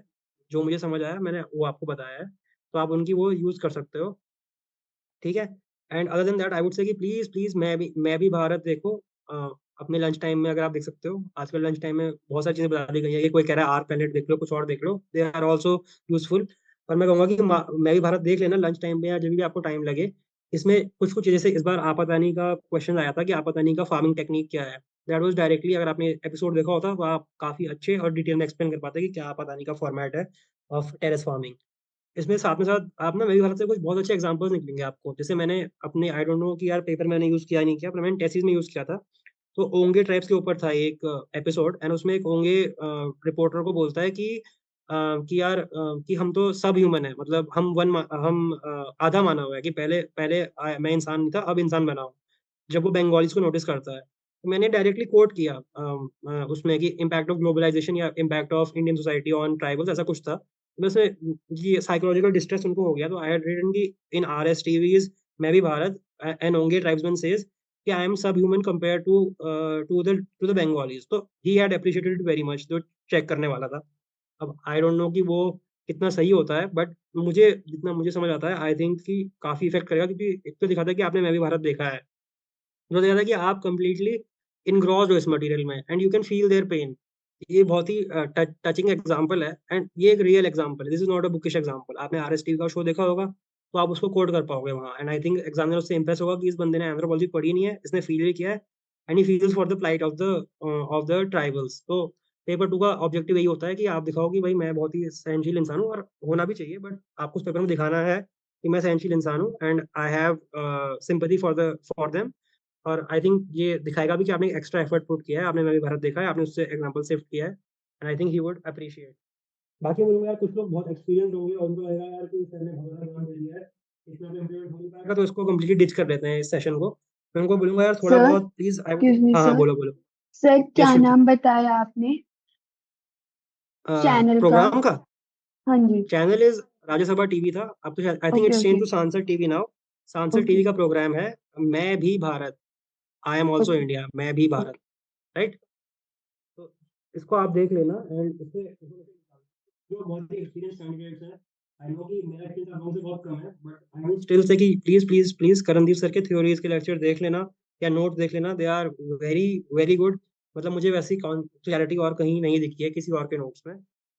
और एक और चीज़ बोलूँगा, आपके लिए यही पॉइंटर्स हैं जो बहुत ही एक्सपीरियंस कैंडिडेट्स हैं, एंड दे आर थिंकिंग कि इतना नहीं हो पाएगा, आई can not rebuild from the beginning. तो उनको मैं बोलूँगा secondly please clarity on biology, this is very important, बहुत ही सिंपल काम है। आपको सिर्फ कॉन्सेप्ट जानने हैं और कुछ नहीं करना है, उसमें प्लीज़ क्लैरिटी लाइए, आपके मार्क्स डेफिनिटली इंप्रूव होंगे। पेपर बायोलॉजी की ओर जा रहा है पिछले 2 अटेम्प्ट से। आगे आई डोंट नो, बट हम ट्रेंड को ही फॉलो कर सकते हैं। थर्ड प्लीज़ आईवीसी में जो बोल हाँ, कोई कुछ बोल रहा है? तनुज? अच्छा नहीं। हाँ सर। हाँ, सर बोलो। मैंने मतलब अभी तक लेक्चर किए, लेकिन आंसर राइटिंग बिल्कुल नहीं की है। मतलब 1.5 पेपर कंप्लीट हो गए, हुँ, लेकिन हुँ, हुँ। आंसर राइटिंग तो स्टार्ट कैसे करें? मतलब पीवाईक्यू से। स्टार्ट देखो यार, अगर आपको थोड़ा इश्यू है ना, मतलब जैसे एक इनर्शिया टाइप का होता है, तो आप बस पीवाईक्यू देखने लग जाओ। आप पीवाईक्यू को अभी आप अपना सिलेबस पूरा कर रहे हो, आप चलो आपका अभी मन नहीं है करने का, आप मत करो। आप अभी सिर्फ सिलेबस के साथ थोड़ा पीवाईक्यू देखते रहो, और थोड़ा माइंड में फ्रेम करते रहो कि यार मैं इसमें इंट्रो क्या लिखता, बस इतना ही करो। और थोड़े टाइम बाद once you are done with the syllabus, तो आपको आंसर राइटिंग करनी है। यार देख, इसमें ऐसा नहीं हो सकता कि कैसे करें, बिकॉज़ वो करना ही करना है। तो वो आपके अंदर से आना चाहिए कि मुझे करना है, मतलब डोंट थिंक कि I am being harsh, but आपको वो करना ही पड़ेगा। तो कैसे करना है, इन द सेंस कि आप पीवाईक्यू से स्टार्ट करो और बस फिर करो, मतलब there is no other way. आपको मोटिवेट होना है, क्योंकि पेपर ऐसे ही निकलेगा।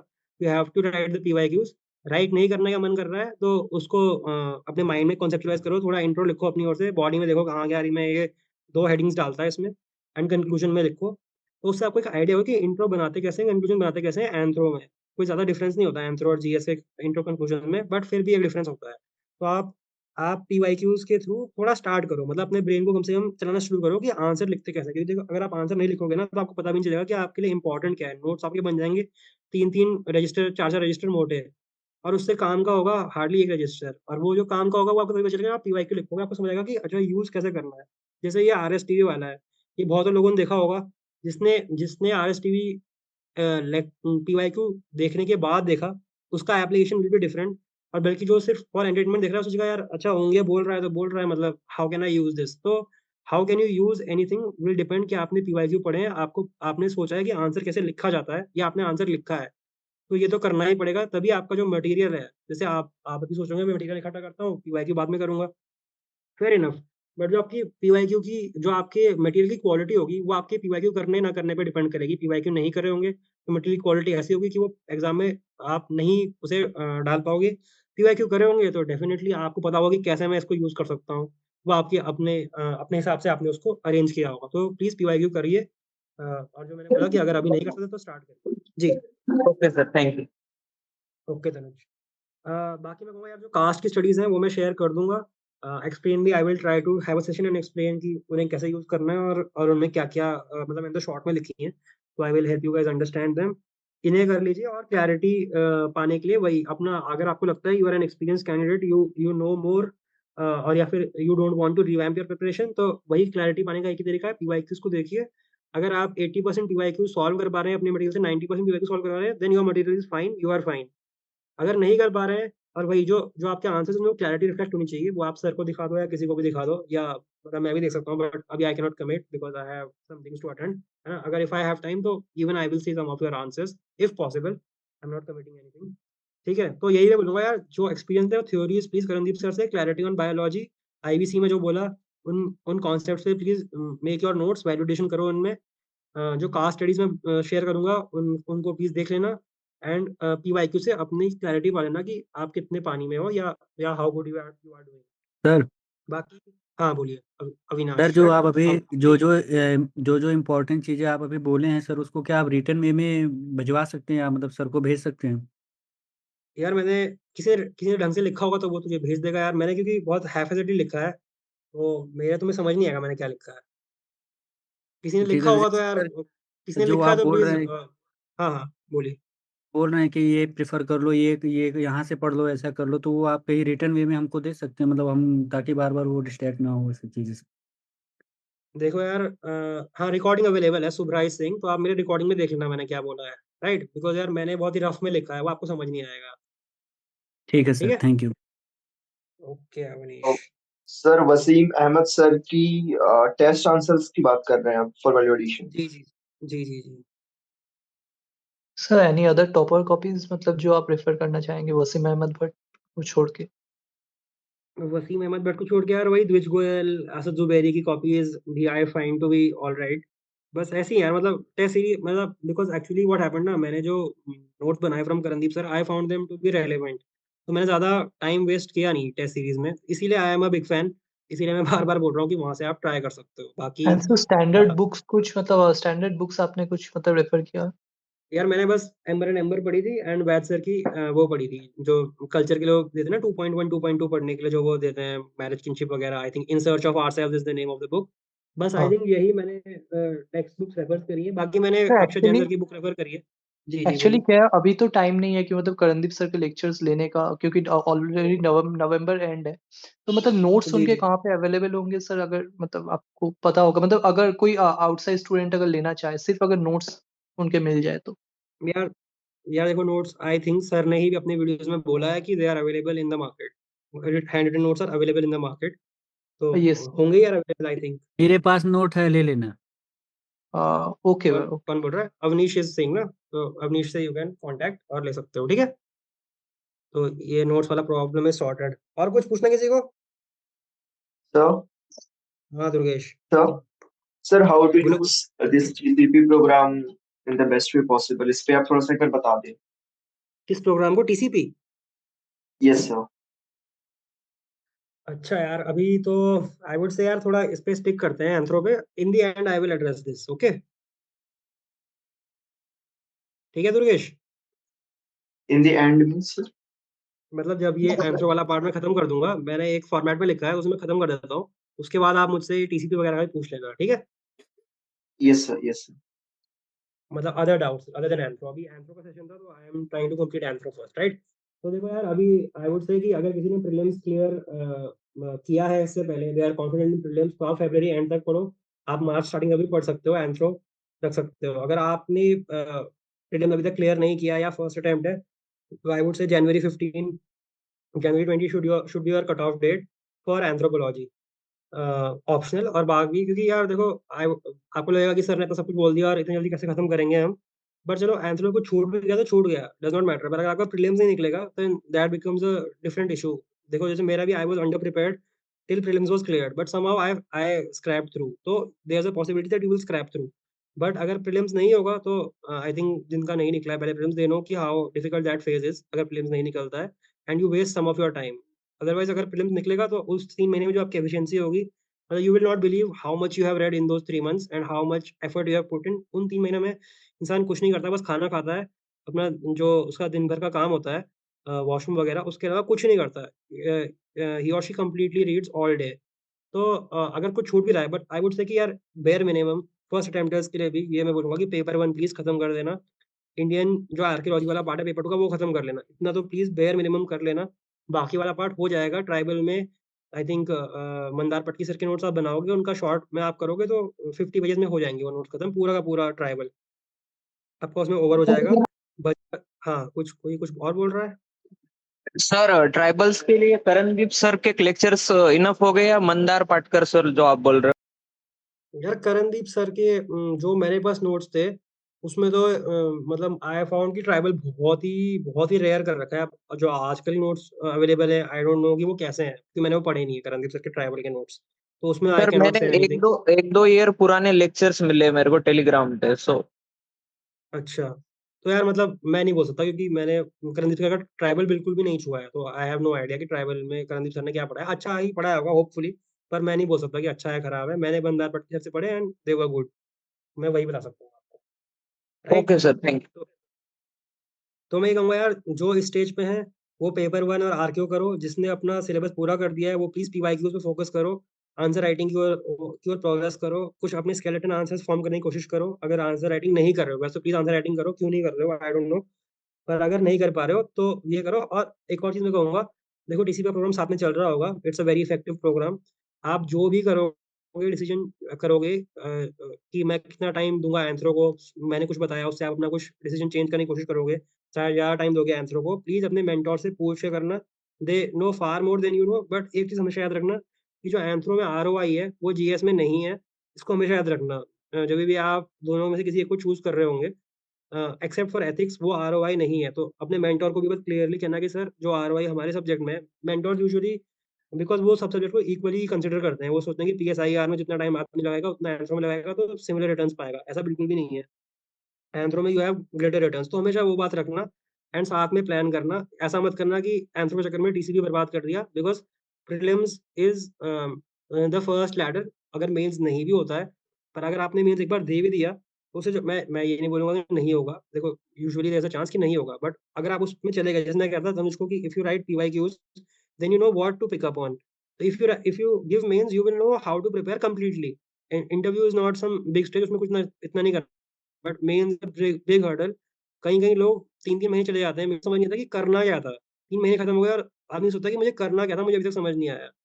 पर अगर आप एक मेंस के प्रोसेस थ्रू जाओगे और सर के साथ ही करोगे, आई थिंक सर अच्छा कराते हैं मेंस के लिए भी, तो you will know what to read, where you have your mistakes, और व्हाट टू रीड से कि what you have to pick up from what you read. आपको समझ आएगा कि जितना आप पढ़ते थे उसमें 10% भी आपको याद नहीं रहता पेपर में, एंड वो 10% की जो क्वालिटी होगी वही आपका पेपर डिटरमाइन करेगी। तो आई वुड से, यार ये चैट आ रही है, 2 मिनट हाँ। आई वुड से कि ऐसे प्लान करना कि you clear prelims. Prelims is the first priority. But हाँ, जनवरी तक आप 100% इसको आगे बढ़ा सकते हो एंथ्रो को। अपने मेंटर से कंसल्ट करो, but don't mess up this TCP program because of anthropology. And on the other hand, ये भी नहीं कि एंथ्रो को ब्लाइंड साइड कर दिया, बिकॉज़ मैंने वही बोला, एंथ्रो के रिटर्न्स आर ह्यूमंगस, राइट? तो और हाँ, main aim is to complete syllabus. जो भी मैंने बोला, इट इज़ ऑल यूज़लेस अगर आपका सिलेबस कंप्लीट नहीं है। सिलेबस कंप्लीट हुआ, देखो मैं कह रहा हूँ ये बेयर मिनिमम है। आपने सिलेबस कंप्लीट किया, बिफोर मेंस की बात कर रहा हूँ मैं। अभी तो आपको मैं कहूँगा पेपर 1 एंड आरक्यू ये बेयर मिनिमम है। ये मत सोचना कि यही कर लूँगा और हो जाएगा। मतलब this is the bare minimum. इतना आप करोगे तो कोई चांस है आगे जा कर के। आप और कर सकते हो तो और करो, पर इतना प्लीज बेयर मिनिमम कर लेना, बिकॉज फिर आगे बहुत हैसल होता है, क्योंकि आरक्यू याद नहीं रहता। अगर कॉन्सेप्ट क्लियर नहीं है तो आप आरक्यू में ही खो जाओगे 1 महीना, जब आप मेंस के 3 महीने का, एंड वो इतना क्रूशियल टाइम होता है कि you can not miss even 3 hours 4 hours भी आपके लिए, they can decide whether you get in और नॉट। तो इतना बेयर मिनिमम है। और अगर उस टाइम पे भी इफ यू आर स्ट्रगलिंग, मतलब hopefully I will be there to help you guys, अगर if I am not there to help you guys, तो रिमेंबर दिस, सबसे इंपॉर्टेंट है सिलेबस खत्म करना। जो वैल्यूडेशन है वो आप बस टेस्ट सीरीज करो, this is the bare minimum. अपना सिलेबस कंप्लीट करो जहां से भी कंप्लीट किया। अभी तक मैंने जो बोला वो मेरा एक्सपीरियंस है, बट मोस्ट इंपॉर्टेंट है सिलेबस कंप्लीट करना, क्लियर आंसर्स लिखना, एंड साथ में वैल्यू एडिशन जो होगा वो होगा टेस्ट सीरीज से, दैट इज सफिशिएंट। इतना भी होगा तो देन मैंने बोला ना कि clarity of thoughts is 250, you will score that 250 260 and you will have a chance in interview फोड़ के आना। 215 भी आ रहे हैं अब तो इंटरव्यू में। I also got 193 and that is how I scrap through. तो मेरा इंटरव्यू ऑप्शन नहीं बचा है, and I am telling you, if you are suffering in any subject, लग रहा है कि नहीं हो पाएगा, मेंस में कुछ इशू आ रहा है, प्रिपरेशन ही नहीं है, मैं बता रहा हूँ, देखो सिर्फ 2 एस्पेक्ट है, सिर्फ सिर्फ ऑप्शनल और इंटरव्यू, इसने मुझे खींचा है, बाकी मैंने सिर्फ बेयर बोन आंसर लिखे हैं। अब आंसर राइटिंग की स्किल सीख जाओ, आप सीख जाओ कि कंटेंट कैसे प्रेजेंट करना है, एंड आप इन दोनों में मेहनत करो। और एएस में भी आपसे नहीं हो पाया, मानो आंसर में कुछ कमी रह गई, तो 250 you can get easily. Simply subject खत्म करना है, क्लियर आंसर्स लिखने हैं, टेस्ट से वैलिडेशन करना है, दैट इज इट। ये 250 260 के लिए इनफ है, अच्छे से करोगे 260 270 भी आप इसे खींच सकते हो। That depends on how well you present your answers and how well you choose your questions in the paper. तो कोई हार्ड एंड फास्ट नहीं है, ये मत सोचना कि सर ने बोला यार मैं करणदीप सर तो नहीं कर पाया, स्टार्टिंग से कैसे करूँ, टाइम कम है, कोई इशू नहीं है। मैं आपको कह रहा हूँ 250 is guaranteed if you work hard, if you present your answers in a clear format, ठीक है। अदर देन आई विल, यही मैंने कहा था कि एथिक्स को don't compromise ethics. Other than that यही ROI on anthro is huge. बाकी यार रिवीजन वगैरह कैसे करना है, I think this is a bit too far, आप लोग अभी स्टार्टिंग वाले फेज में ही हो। You want me to tell you about revision कैसे करना है, तो वही बोलूंगा मैं, शॉर्ट में बताऊंगा मैं आप लोगों को। स्केलेटन आंसर्स बनाओ ताकि जल्दी रिवाइज हो सके। जो बर्डन होता है कि ये 4 रजिस्टर पूरे करने हैं, वो बर्डन खत्म हो जाएगा। You have to do it in 4-5 pages में शॉर्ट करो अपने क्या बोलते हैं 50-60 पेज को शॉर्ट 5-6 पेज में शॉर्ट आउट करो, तभी हो पाएगा, वरना it will be a huge burden. और मैं बता रहा हूँ mains is a game of revision और स्ट्रेटजी तो है ही, but it's also psychological game.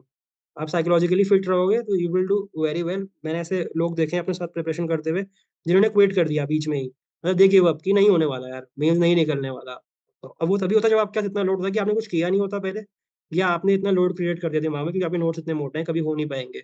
बहुत लोग होते हैं पीएसआईआर वगैरह में जिनके सिलेबस ही पूरे नहीं होते, तो you should always be thankful. Anthro में सिलेबस बहुत कम तो नहीं है, ठीक ठाक है, डुएबल है, you are ahead of those guys. Many of them will not finish their syllabus, many of the maths optional guys will not finish their syllabus even once.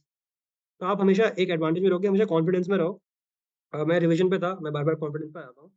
Interconnections बनाने की कोशिश करो। रिवीजन जब आप रिवीजन बार-बार करोगे तो आपके इंटरकनेक्शन बनेंगे। जैसे इवन आई थिंक लक्ष्मीकांत एक बुक है, हमने कई लोगों ने बहुत बार पढ़ी होगी। More times you read, more interconnections you will form. Same is with anthro. और जितने आपके इंटरकनेक्शन होंगे, उतने आपके आंसर में, जो मैं कह रहा हूँ, एक जो फ्लो होता है, जो एक कंसाइज़ फॉर्मेट होता है प्रेजेंटिंग का, वो आएगा क्योंकि आपके अंदर क्लैरिटी आती चली जाएगी। आप लिंक करने लग जाओगे स्ट्रक्चरलिज्म को विचक्राफ्ट से, शैमनिज्म को आप लिंक करने लग जाओगे सिंबोलिज्म से। ऐसे करना, बार-बार रिवीजन करने, और रिवीजन करने के लिए ये है कि आप छोटे-छोटे आंसर बनाओ, माइक्रो नोट्स बनाने की कोशिश करो। अभी I would say that is too early for those people who are just completing the syllabus. ये मेंस के टाइम की बात है। बट प्लीज़ माइक्रो नोट्स बनाना, नहीं बनाओगे बहुत आफत हो जाएगी याद करने के लिए। और जो भी टेस्ट सीरीज़ में आप पढ़ोगे, टेस्ट सीरीज़ आगे की बात है, बट मैं अभी बता देता हूँ। जो भी उसमें आप पढ़ोगे, उसमें से hardly 10% of the material you you will find useful. उनको डायरेक्टली अपने स्केलेटन आंसर्स में इनकॉर्पोरेट करना। ये मत करना कि ये ये मेरे नोट्स हैं, ये मेरे टेस्ट सीरीज़ के नोट्स हैं। वो कभी इंटरलिंक हो नहीं पाएँगे साथ में। तो उनको प्लीज़ साथ में लाने की कोशिश करना। That is what will help you. अब मैं आता हूँ आंसर राइटिंग पे। किसी ने बोला भी था आंसर राइटिंग, शुभ्रा परेशान है। अविनाश ये नंबर भाई बता दो यार इसको। अ, अविनाश इसको रिप्लाई कर दो चैट में, ठीक है? तो I would come to hello. Answer. हाँ, हाँ कौन है?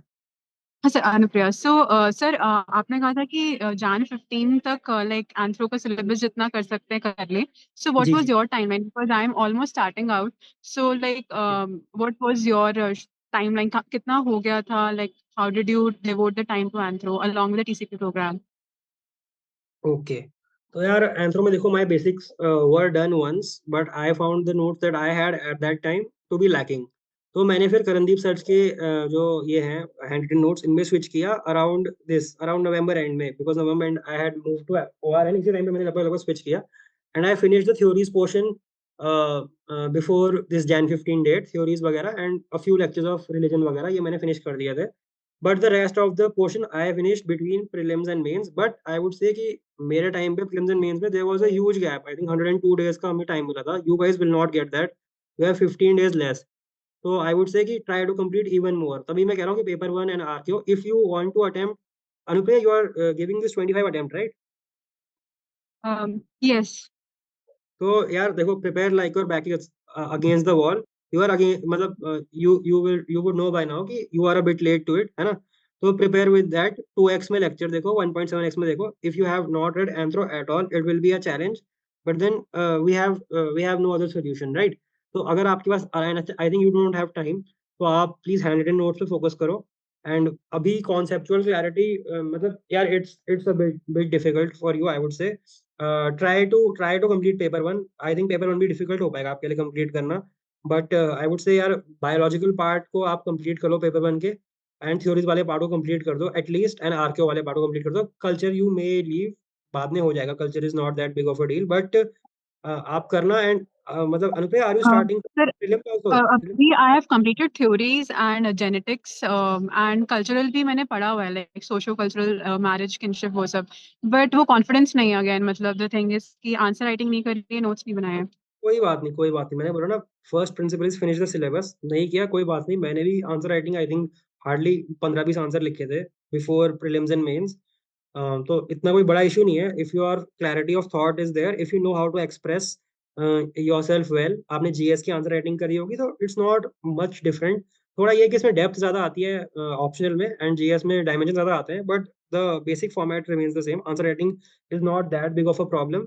बट ये है कि आप ना सिलेबस पूरा करो, पीवाईक्यू से एनालाइज करो, एंड टेस्ट सीरीज पे जाओ. यही यही एक कांस्टेंट फॉर्मेट है, and this is the format to get success I think in this exam. तो आपको ये तो फॉलो करना ही पड़ेगा. अब आपको ये जल्दी करना पड़ेगा, बिकॉज चलो आपने थ्योरीज वगैरह कर रखे हैं, that's good.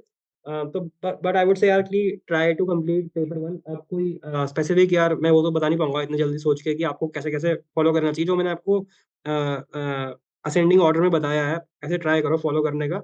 Do as much as you can, and बस यार स्टडी हार्ड. और तो आई डोंट थिंक कि कोई और मेरे पास शॉर्टकट सोल्यूशन हो पाएगा इसका.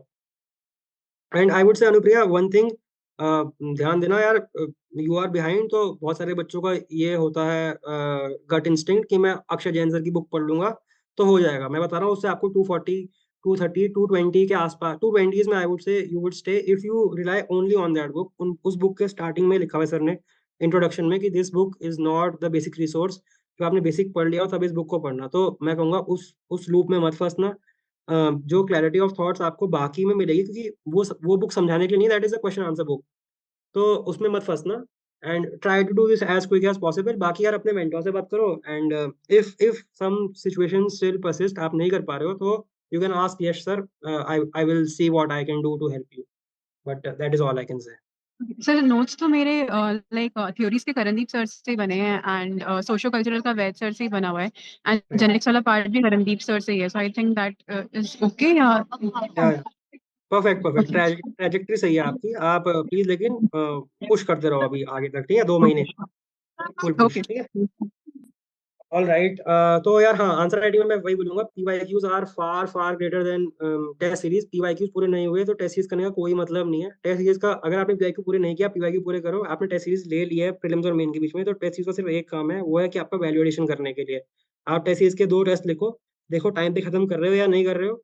अगर वो हो गया तो उसको समझो कि वैल्यूएशन कोर्स है, मुझे ना कोई पेपर सॉल्व करना है, क्योंकि आप उस लेवल के क्वेश्चंस को शायद नहीं टच कर पाओ जो जो करणदीप सर पूछते हैं, एंड वो नेसेसरी भी नहीं है कि आप टच कर पाओ उन क्वेश्चंस को. आप पीवाईक्यू से फोकस करो और आप वैल्यूएशन करो वहां से. जो मैंने आपको ये एंगल्स बताए, कास्ट के एंगल्स हो गए, जो बाकी रिलीजन में कास्ट का प्रेजेंस है, ये सब हो गया. बाकी बायोलॉजी में, आर्कियोलॉजी में मैंने सर के टेस्ट सीरीज 2 साल से फॉलो कर दी है. It's the same thing again and again, because that is all conceptual. तो उसमें डरना नहीं है कि यार मैं टेस्ट सीरीज नहीं कर रही हूँ, मेरे पास कुछ छूट जाएगा, कोई एंगल छूट जाएगा. कुछ नहीं छूटेगा, because it is simply conceptual. उसमें कुछ नया नहीं होने वाला. रिकॉर्डिंग यार you will get in your mails only, I think, AP. तो कुछ नया नहीं होने वाला उसमें। जो ये सोशियो वाला पार्ट है, कास्ट वाला पार्ट है, आईबीसी वाला पार्ट है, इसमें कुछ नया होगा। एंड बाकी कास्ट स्टडीज भी I will share with you guys, तो आपका वहाँ पे भी लोड कम हो जाएगा। सर कम से कम मतलब सर लेक्चर्स में लेते हैं उसके उसके आंसर टेस्ट सीरीज के, तो वो मैं कवर करवा दूंगा आपका इन शॉर्ट। मतलब that much clarity I can can't give as much sir gives, but आपका वो लोड थोड़ा कम हो जाएगा। तो आप ऐसा टेस्ट सीरीज को एज अ वैल्यूएडिशन समझना, not as the be all end all कि टेस्ट सीरीज में मार्क्स नहीं आ रहे तो मेरा कुछ नहीं होने वाला। ऐसा कुछ नहीं होता। बस टाइम पेपर खत्म करो, QIQ रेडी करो, टेस्ट सीरीज बात ही बात है। ये सब कर दिया तब टेस्ट सीरीज के बारे में सोचना। फिर मैंने यही बोला, clarity of thoughts is far far greater than any value addition, any examples. और मैं ये कहूंगा इसमें क्लैरिटी ऑफ थॉट दिखाने का एक बहुत अच्छा तरीका है। जैसे कई लोग क्या करते हैं ना, case studies, they have great case studies, but what they do is they misuse the case study in some way. अब जैसे आई वुड से 2023 में क्वेश्चन आया था गीट्स के ऊपर कि Clifford, what was Geertz idea of religion. अब हमने बस वो डेफिनेशन पढ़ रखी है, लंबी सी डेफिनेशन है वो गीट्स की, I don't even remember that now. तो लोग क्या करते हैं, वो डेफिनेशन देंगे, थोड़ा बहुत गीट्स का काम शेयर करेंगे, and then they will write a heading case study, और वहां वो दे देंगे केस स्टडी। तो the case study was like कि there was a funeral procession to be done for a kid, and there are two communities, one is the indigenous community and one is the Muslim community. So this kid belonged to the Muslim community. So the Muslim saint comes to their house, and the Muslim saint says that I will not perform the funeral rites because this child is not a Muslim. He belongs to an indigenous family. How he draws this conclusion is he sees a flag, and that flag is belongs to a party which is a supporter of the indigenous religions. So that flag he confuses as, अब लोग क्या करते हैं, लोग इतना लिख के छोड़ देंगे आंसर। अब आप ये बताओ कि जो गेट्स ने बोला, this is just an observation. अगर किसी ने गीट पढ़ा होगा, this is just thin description, आपने बताया क्या क्या हुआ, this is not the answer. Answer is कि आप पहले तो आप, आई वुड से हेडिंग मत दो, केस स्टडी एक सेपरेट हेडिंग मत दो, अगर देनी है तो दे दो, कोई इशू की बात नहीं है, पर I never give, I would say example. And then I would say कि जैसे गीट ने सिंबल्स का यूज किया, तो मैं ये एक्सप्लेन करूंगा क्या क्या हुआ। मैं बोलूंगा कि जो फ्लैग था that was a symbol and it had a cultural context, and I think Geertz ने कहा है कि symbols are the vehicles of culture and they decide our viewpoint of the world, ऐसा कुछ है। आई थिंक रिलीजन का definition जैसा कि they describe our viewpoint of the world. तो जो जो सिंबल था, the flag was a symbol, it was misrepresented, it was a symbol of a political party, and the Muslim, I would say, let's say Maulvi, he misrepresented it, he thought that this is a symbol of religion। तो जो symbol है उसको उसने cultural context में गलत interpret किया, इससे एक डिफरेंट व्यू पॉइंट बना उसका वर्ल्ड का। This led to a different creation of view point, जिसकी वजह से उसने मना किया करने से, and the parents they also understood this, they understood his understanding of the symbol, and उसके बाद their view point also changed because जो जापानीज रिलीजन होता है उसमें they perform a procession called इक्ला। इक्ला में दे स्टे वेरी क्वाइट, मतलब कोई रोता वोता नहीं है, दहाड़ी नहीं मारता किसी के रोने पे। And then they started crying, जब उन्होंने रियलाइज किया कि ये जो ये मौलवी जी हैं वो नहीं करेंगे हमारा प्रोसेशन पूरा, हमारे बच्चे के right, then they started crying. तो हमको इसमें सिंबल वाला जो वर्ड है, जो फ्लैग को हमने मिसरिप्रेजेंट किया है सिंबल, एंड कैसे उससे वर्ल्ड व्यू चेंज हुआ है, उस पे फोकस करना है, बजाय सिर्फ एक केस स्टडी देने के कि भाई ये मेरा आंसर है और ये मैंने एक केस स्टडी दे दी और बाकी आप फिगर आउट करो। आपको उस केस स्टडी को इंटीग्रेट करना है आंसर में, दिखाना है कि आपके अंदर क्लैरिटी है। ये है thick description of that answer. और जो अगर आप जस्ट लिख दोगे कि ये केस स्टडी है, आपने उसको रिलेट नहीं किया ऑथर ने कैसे रिलीजन को डिस्क्राइब कर रखा है उससे, तो you will get less marks. Sir वो केस स्टडी जो केस स्टडी लिख रहे हैं वो बहुत सर लंबी हो जा रही है, जो तो उसको शॉर्ट में करके हो जाएगी। देखो उसमें देखो सिंपल सोल्यूशन है, देखो आपने डेफिनेशन दे दी, आप बस डेफिनेशन तक, आपने जैसे स्टार्ट किया आंसर, आपने डेफिनेशन दे दी, आप वहीं तक रिस्ट्रिक्ट करो। बाकी जो आपका जो भी एक्सप्लेनेशन का काम है ना, वो केस स्टडी के अंदर ही हो जा रहा है। जो आप उस डेफिनेशन को आप एक्सप्लेन करोगे आगे जाकर, देखो देखो question I think it was 15 marks जहां तक मुझे याद है। तो 15 मार्क्स में 3 पेज भरने हैं, एक एक आधे पेज तक डेफिनेशन आएगी, थोड़ा बहुत मैं उसके डेफिनेशन के बारे में बात करूंगा, बाकी 2 पेज बच गए, तो मैं वो 2 पेज तक पूरी केस स्टडी समझाता रहूंगा। और फिर बाद में मैं क्रिटिसिज्म दूंगा। Criticism is very very important. किसी भी आंसर में क्रिटिसिज्म नहीं आएगा, क्रिटिकल एस्पेक्ट नहीं आएगा, तो वो आंसर कंप्लीट नहीं है। क्रिटिसिज्म दूंगा and the answer would and. तो मेरा जो जो मेन समझाने का तरीका है वो थ्रू केस स्टडी रहता था। मुझे लगता था कि मैं दिखाऊं कि मैं इसे अप्लाई कर सकता हूँ। मैंने बस ये नहीं पढ़ा कि ये केस स्टडी है, मैंने ये पढ़ा कि कैसे ऑथर ने उसे समझा होगा और मैं वैसे अपने वर्ड में एक्सप्लेन कर रहा हूँ। आई think this helped me get more marks in paper 1 at least 153, which is I would say a good score, right? तो ऐसे आप you can cut down on the explanation part separately. अगर आप case study को separately लिखोगे तो आपको explain separately करना पड़ेगा, और फिर जो आपकी अंडरस्टैंडिंग है वो इतनी कोहेसिव लगेगी नहीं आंसर में। अगर आप साथ में दोनों को एक्सप्लेन करोगे तो आपकी अंडरस्टैंडिंग क्लियर भी आएगी और वो समझेगा कि इसको अप्लाई करना आ गया है। आई वुड से कि मुझे ऐसा लगता है। और बाकी ये है कि यार कुछ कुछ 10 मार्क का क्वेश्चन ऐसे आता है, जैसे वन वर्ड क्वेश्चन आते हैं, तो उसमें ना ऐसा लगता है कि क्या लिखा जाए। मतलब आपने डेफिनेशन लिख दी टर्म की, फिर आप सोचोगे कि मैं क्या लिखूं, आगे कुछ समझ ही नहीं आ रहा, मैं क्या इसे थ्योरी से एनालाइज करूं, मैं क्या बोलते हैं इसके कॉजेज लिखने की कोशिश करूं, क्या करूं, सिर्फ एक वर्ड दे रखा होता है। तो ऐसे क्वेश्चन में आई वुड से कि कुछ सब कॉम्पोनेंट्स फिक्स कर लो जिनके बारे में आप सोचोगे। अ, अ, इसके अच्छा क्या है, hello Romel Yash this side, one session is done, you can end the meeting overall as you have the host right. Okay, I will end it soon. तो I would end it quickly. कुछ कंपोनेंट्स आप fix करो, जैसे कि types, जैसे कोई भी चीज आपको दे रखी है, मानो कोई बायोलॉजिकल कॉन्सेप्ट है या फिर ट्विन स्टडीज है, तो आप उसे टाइप्स बता दो कि किस टाइप की ट्विन स्टडीज होती हैं। ये एक एंगल है जिससे आप आंसर में फटाफट आंसर फाइंड कर सकते हो कि मैं आंसर में क्या क्या कंपोनेंट्स लिख सकता हूँ। टाइप्स हो गए, कॉजेज हो गए, what are the causes of, मानो कोई फिनोमेना के बारे में पूछ रखा है, लाइक से कि एक inheritance load, I think is the word, may be I am saying the wrong word, पर उसमें हायर चांसेस ऑफ डाइंग होता है। तो why some populations have higher chances of dying, तो उसमें आप कॉजेज में बता दो कि क्या कॉजेज हैं। तो ऐसे कुछ हेडिंग्स हैं जिन पे आप एक्सप्लोर कर सकते हो कि क्या आंसर होना चाहिए, जैसे कि कंटेम्प्रेरी रेलेवेंस क्या है इसकी, ओरिजिन क्या है इस वर्ड का या इस टर्म का, या फिर फीचर्स क्या है इस टर्म के, या फिर जैसे मान लो कोड पिन मेथड आ गया, तो आप उसे फीचर्स बताओ क्या क्या फीचर्स होते हैं, कि आप पहले क्या करते हो, आप एक फॉस्टर स्टडी में कितने का सैंपल लेते हो, फिर आप उनको जनरली अर्ली फाइंड करने की कोशिश करते हो, एंड फिर कंटेम्प्रेरी रेलेवेंस में आप बता दो कि भाई इसका रेलेवेंस आज के टाइम पे क्या है, या फिर कोई केस स्टडी कोट कर दो कंटेम्प्रेरी रेलेवेंस में। तो ये कुछ सब कंपोनेंट्स हैं जिनसे आप किसी भी क्वेश्चन में क्विकली आंसर क्या होगा इस तक पहुंच सकते हो। सर जो आप केस स्टडी को जैसे 15 मार्कर में आप एक केस स्टडी लिख के फिर उसको पैराग्राफ में पूरा एक्सप्लेन करते थे, जैसे 15 मार्कर है, हाँ यार, हाँ। तो पॉइंट फॉर्मेट में नहीं रहता था आपको वो वाला कुछ? नहीं यार, मैं पॉइंट फॉर्मेट्स में लिखना अवॉइड ही करता हूँ, एक्सेप्ट फॉर बायोलॉजिकल एंथ्रोपोलॉजी, क्योंकि मुझे लगता है कि एक्सप्लेनेशन इज मोर इम्पोर्टेंट। आप इवन उनकी टॉप सुनना, I am forgetting the name of the person, she is an IAS, Ritika Ayma. तो she was sitting just in front of me in the paper, तो she has scored 161 and I have scored 153 consecutively we were sitting, and उनकी भी same approach थी। I also talked to her and she also said कि कम लिखो, but that should be well explained. आप बस 3 ही पॉइंट लिखो, पैराग्राफ फॉर्मेट में लिखो, 3 ही पॉइंट लिखो, but they should be well explained.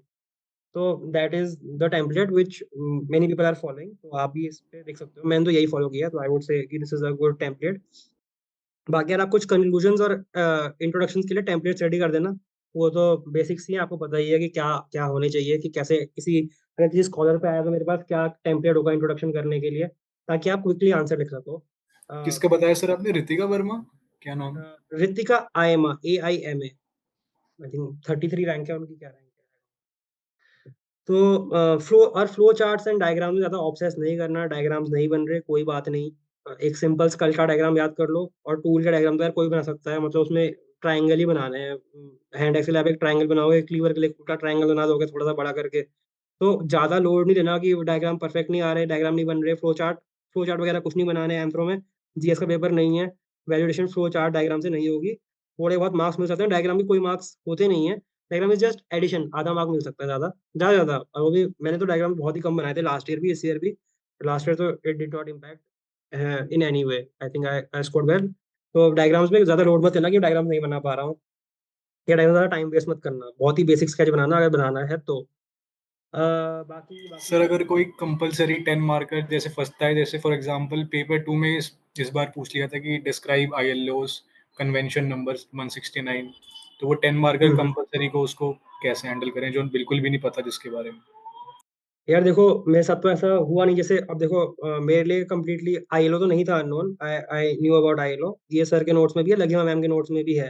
तो देखो यही है कि अगर आप स्पेसिफिक नंबर पूछ लिया था तो वो हाँ, बट वो अगर आप रटोगे ना पेपर से पहले तो आपको याद रहेगा कि 169 वाले में ही लिखा था, और आप ILO पढ़ोगे तो आपको याद वही आएगा, क्योंकि आपने ILO के नाम पे पूरे आंसर में बस वही पढ़ रखा है। तो आप अगर उन्होंने 110 भी लिखा होगा, आप 169 लिख के आ जाओगे उसके अंदर। तो देखो वो तो सही था, बट जैसे मैं एग्जाम्पल देता हूँ आपको, जैसे ग्लोटोक्रोनोलॉजी आया था, तो उसमें देखो हिंदी में लिखा हुआ था भाषा क्रमकालीन, तो उससे मैंने आइडिया लगा लिया कि ये कुछ लैंग्वेज का टाइम लाइन बताएगा कि कैसे लैंग्वेज इवॉल्व हुई, या फिर कैसे लैंग्वेज स्प्लिट हुई अलग अलग में।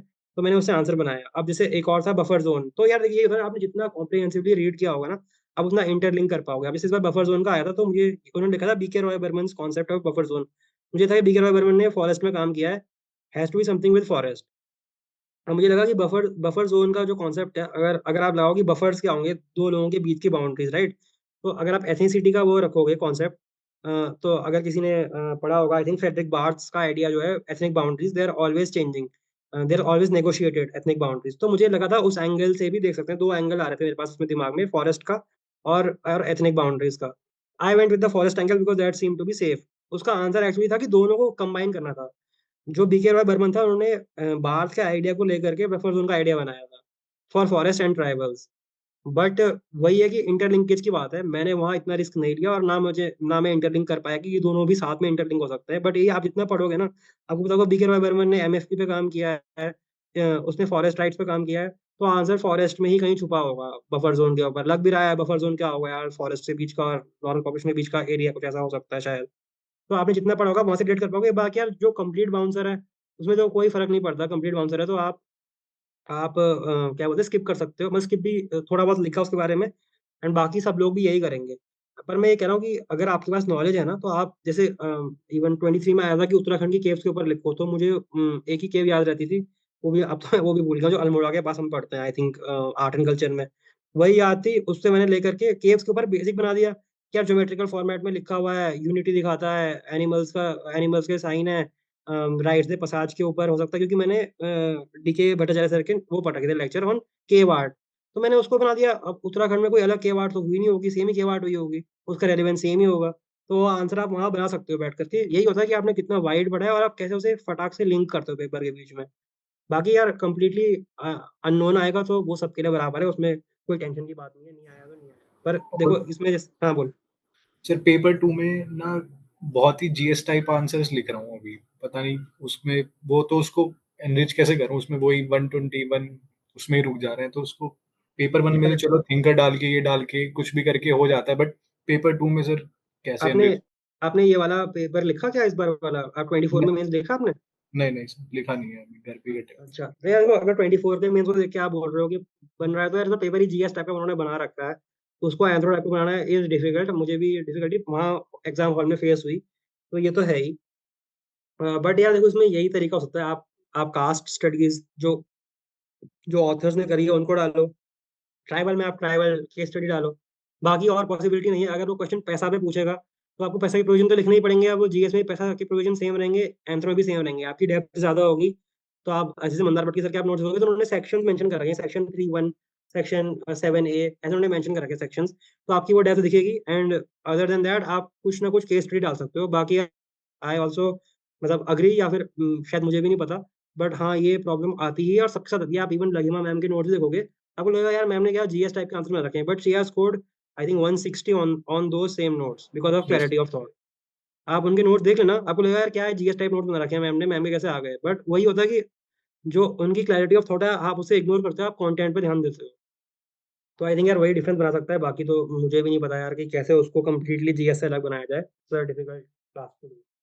बाकी यार यही बोलूंगा मैं बस, और बायो वाले को हमेशा कल्चरल पार्ट से लिंक करना है। और बाकी तो यार मेरे पास भी कुछ खास अब बचा नहीं बताने के लिए। बाकी कोई और क्वेश्चन है तो पूछ लो, फिर बंद करते हैं, बहुत हो गया, मेरा गला भी थक गया। बोलो।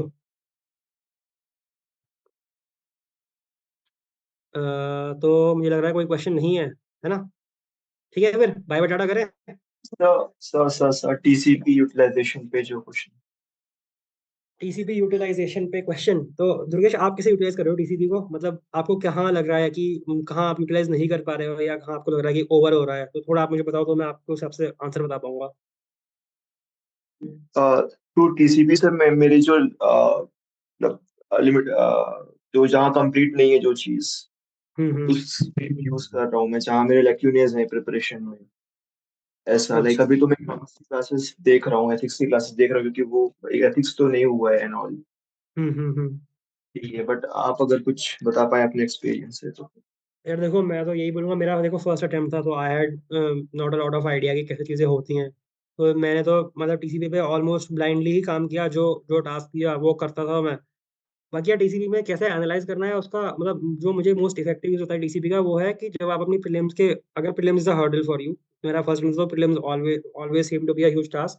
तो आप जितना सर के साथ बैठ के अपने पेपर सॉल्व करवाओगे, सर के साथ सोचोगे कि आपने क्या सोचा और सर क्या सोच रहे हैं, और जो सर का वो माइंडसेट है जो है कि आंसर फाइंड करना विदाउट इवन नोइंग कि आंसर क्या होगा, आई थिंक वो is the most important part of TCP. और मेंस में कि आंसर राइटिंग करनी कैसे, क्योंकि सर ने हमारे टाइम पे, आई थिंक अभी भी यही होता होगा, सर पहले टॉपर की कॉपी पढ़ते हैं ताकि हमको वो काम ना करना पड़े टॉपर कॉपी पढ़ने का, एंड देन ही सेज कि आंसर ऐसे लिखना according to what the topper has done that year. तो these are the two very important aspects. बाकी यार शेड्यूल जो मिलता है उसको फॉलो करते रहो, वो भी बहुत इंपॉर्टेंट है। प्रिपरेशन करके भी हम खो जाते हैं कि स्टार्ट कहीं से करते हैं और एक बार शेड्यूल से पीछे जाते हो तो फिर पीछे चले जाते हो। तो प्लीज शेड्यूल पर स्टिक करने की कोशिश करो।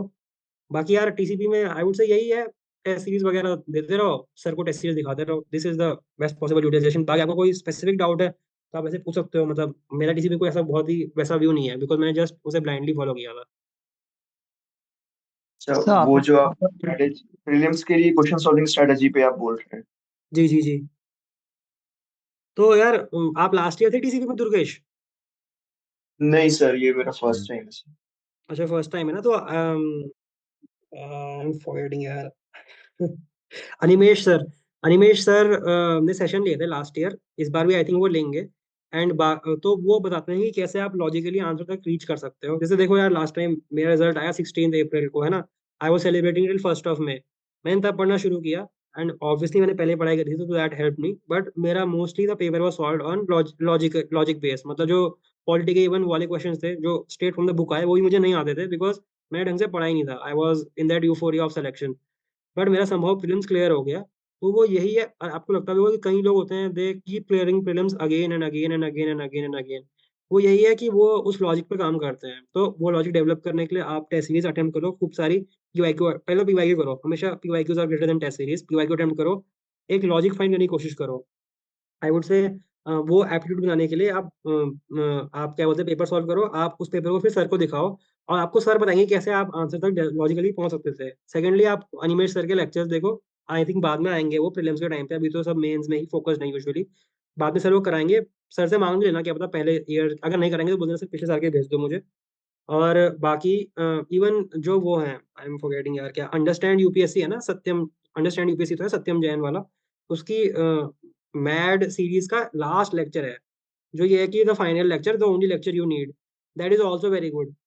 तो उसको आप अगर यूज करोगे लॉजिकली आंसर रिड्यूस करने को, और ऑब्वियसली पढ़ना तो होता ही है, तभी आप लॉजिक लगाओगे जब आपने पढ़ रखा होगा, तो you will I think do well in prelims, you will have a good chance to clear prelims. Sir यही है। What was your strategy prelims में? एक तो फर्स्ट एक्सपेक्ट टाइम मैनेजमेंट एक बार एड्रेस कर दो, और सेकंड कि आपने कैसे सॉल्व करा, शॉर्ट कितने आते थे और कितने लॉजिक लगाए, तो टाइम मैनेजमेंट और ये वाला एस्पेक्ट एक बार एड्रेस। यार देखो, टाइम मैनेजमेंट का तो मेरा सिंपल रूल था कि I will go through 2 iterations of the paper, एक बार पहली बार, एक बार दूसरी बार। दूसरी बार भी was used to be light, because मेरा दिमाग ऐसा था, जैसे मतलब ना, अगर मैंने कोई क्वेश्चन पढ़ लिया and I have a hunch in one of the options, तो मेरे दिमाग में वो क्वेश्चन घूमता रहेगा। तो I used to solve maximum possible questions. मतलब ये थोड़ा अनकन्वेंशनल है, यूजुअली लोग बोलते हैं कि पहले मैं सिर्फ जो पक्के पक्के पता है उनको सॉल्व करो, but I used to think कि यार मैं आगे आगे भी क्या दिमाग लगाऊंगा, मतलब जो मुझे लगता था कि this I can logically deduce right now, right here. So I used to do that completely in that first round only. First round आप 1 से 100 जाते थे कितने टाइम में? यार अब ऐसा मैंने कभी टाइम ट्रैक किया नहीं, क्योंकि मेरे लिए वो first round was the golden round, क्योंकि मैं सोचता था उसमें जम के बैठ के सोचता था कि क्या आंसर हो सकता है, तो ऐसे मैं ठीक है, कभी वो ट्रैक नहीं करता। 1 आवर हाँ 1.5 आवर तक, अराउंड 1 आवर। हाँ, 1.5 आवर तक मैं चला जाता था फर्स्ट अटेम्प्ट, फर्स्ट राउंड में। This is not recommended, recommended is 1 hour में आप पहला करो, आई थिंक, जहाँ तक मुझे याद है, क्योंकि मैंने वो फॉलो नहीं किया।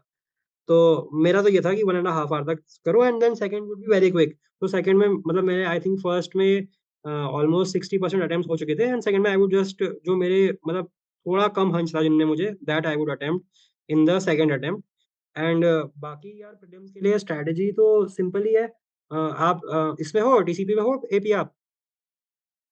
No sir. ठीक है यार, तो मेरा तो टीसीपी के साथ ही था कनेक्शन, तो मैं वहीं से बता पाऊंगा आपको। बाकी आई वुड से यार सेम ही प्रोसेस रहता है, keep working hard and test series लगाओ, पीवाईक्यू लगाओ।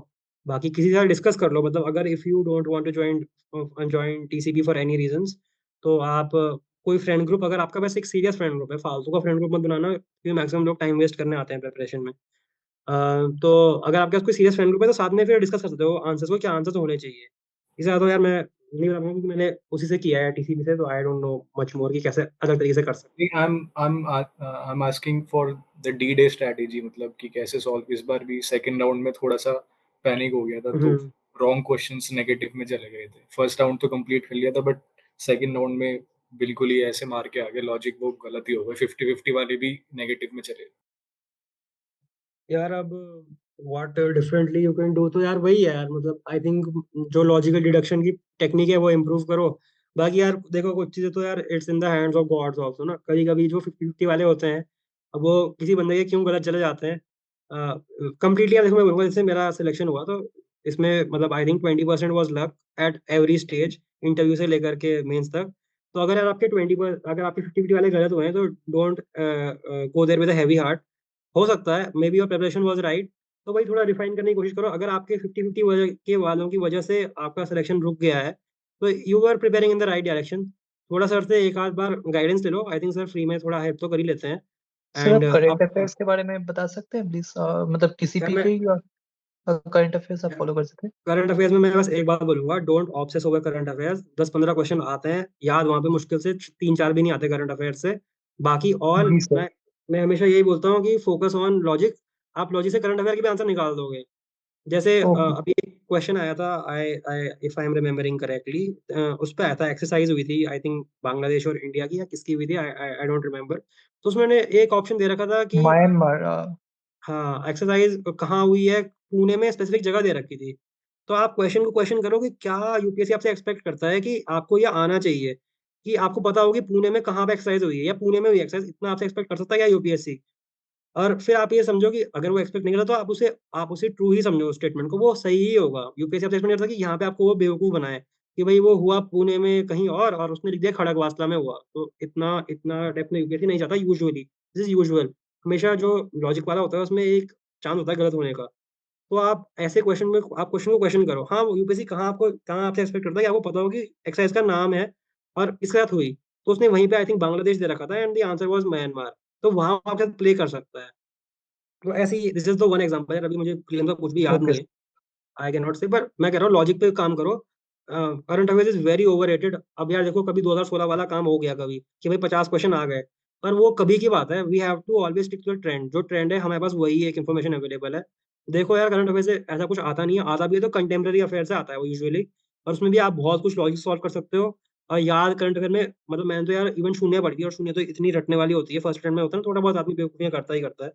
तो जी मैंने सर। थोड़ा बेवकूफ़ी करी थी एंड मुझे याद, मतलब आई आई डोंट थिंक कुछ खास याद रहा मुझे शून्य से। तो करंट अफेयर्स बहुत ओवररेटेड है, ज़्यादा ध्यान मत दो करंट अफेयर्स पे। ओके। ओके। ओके, और कोई?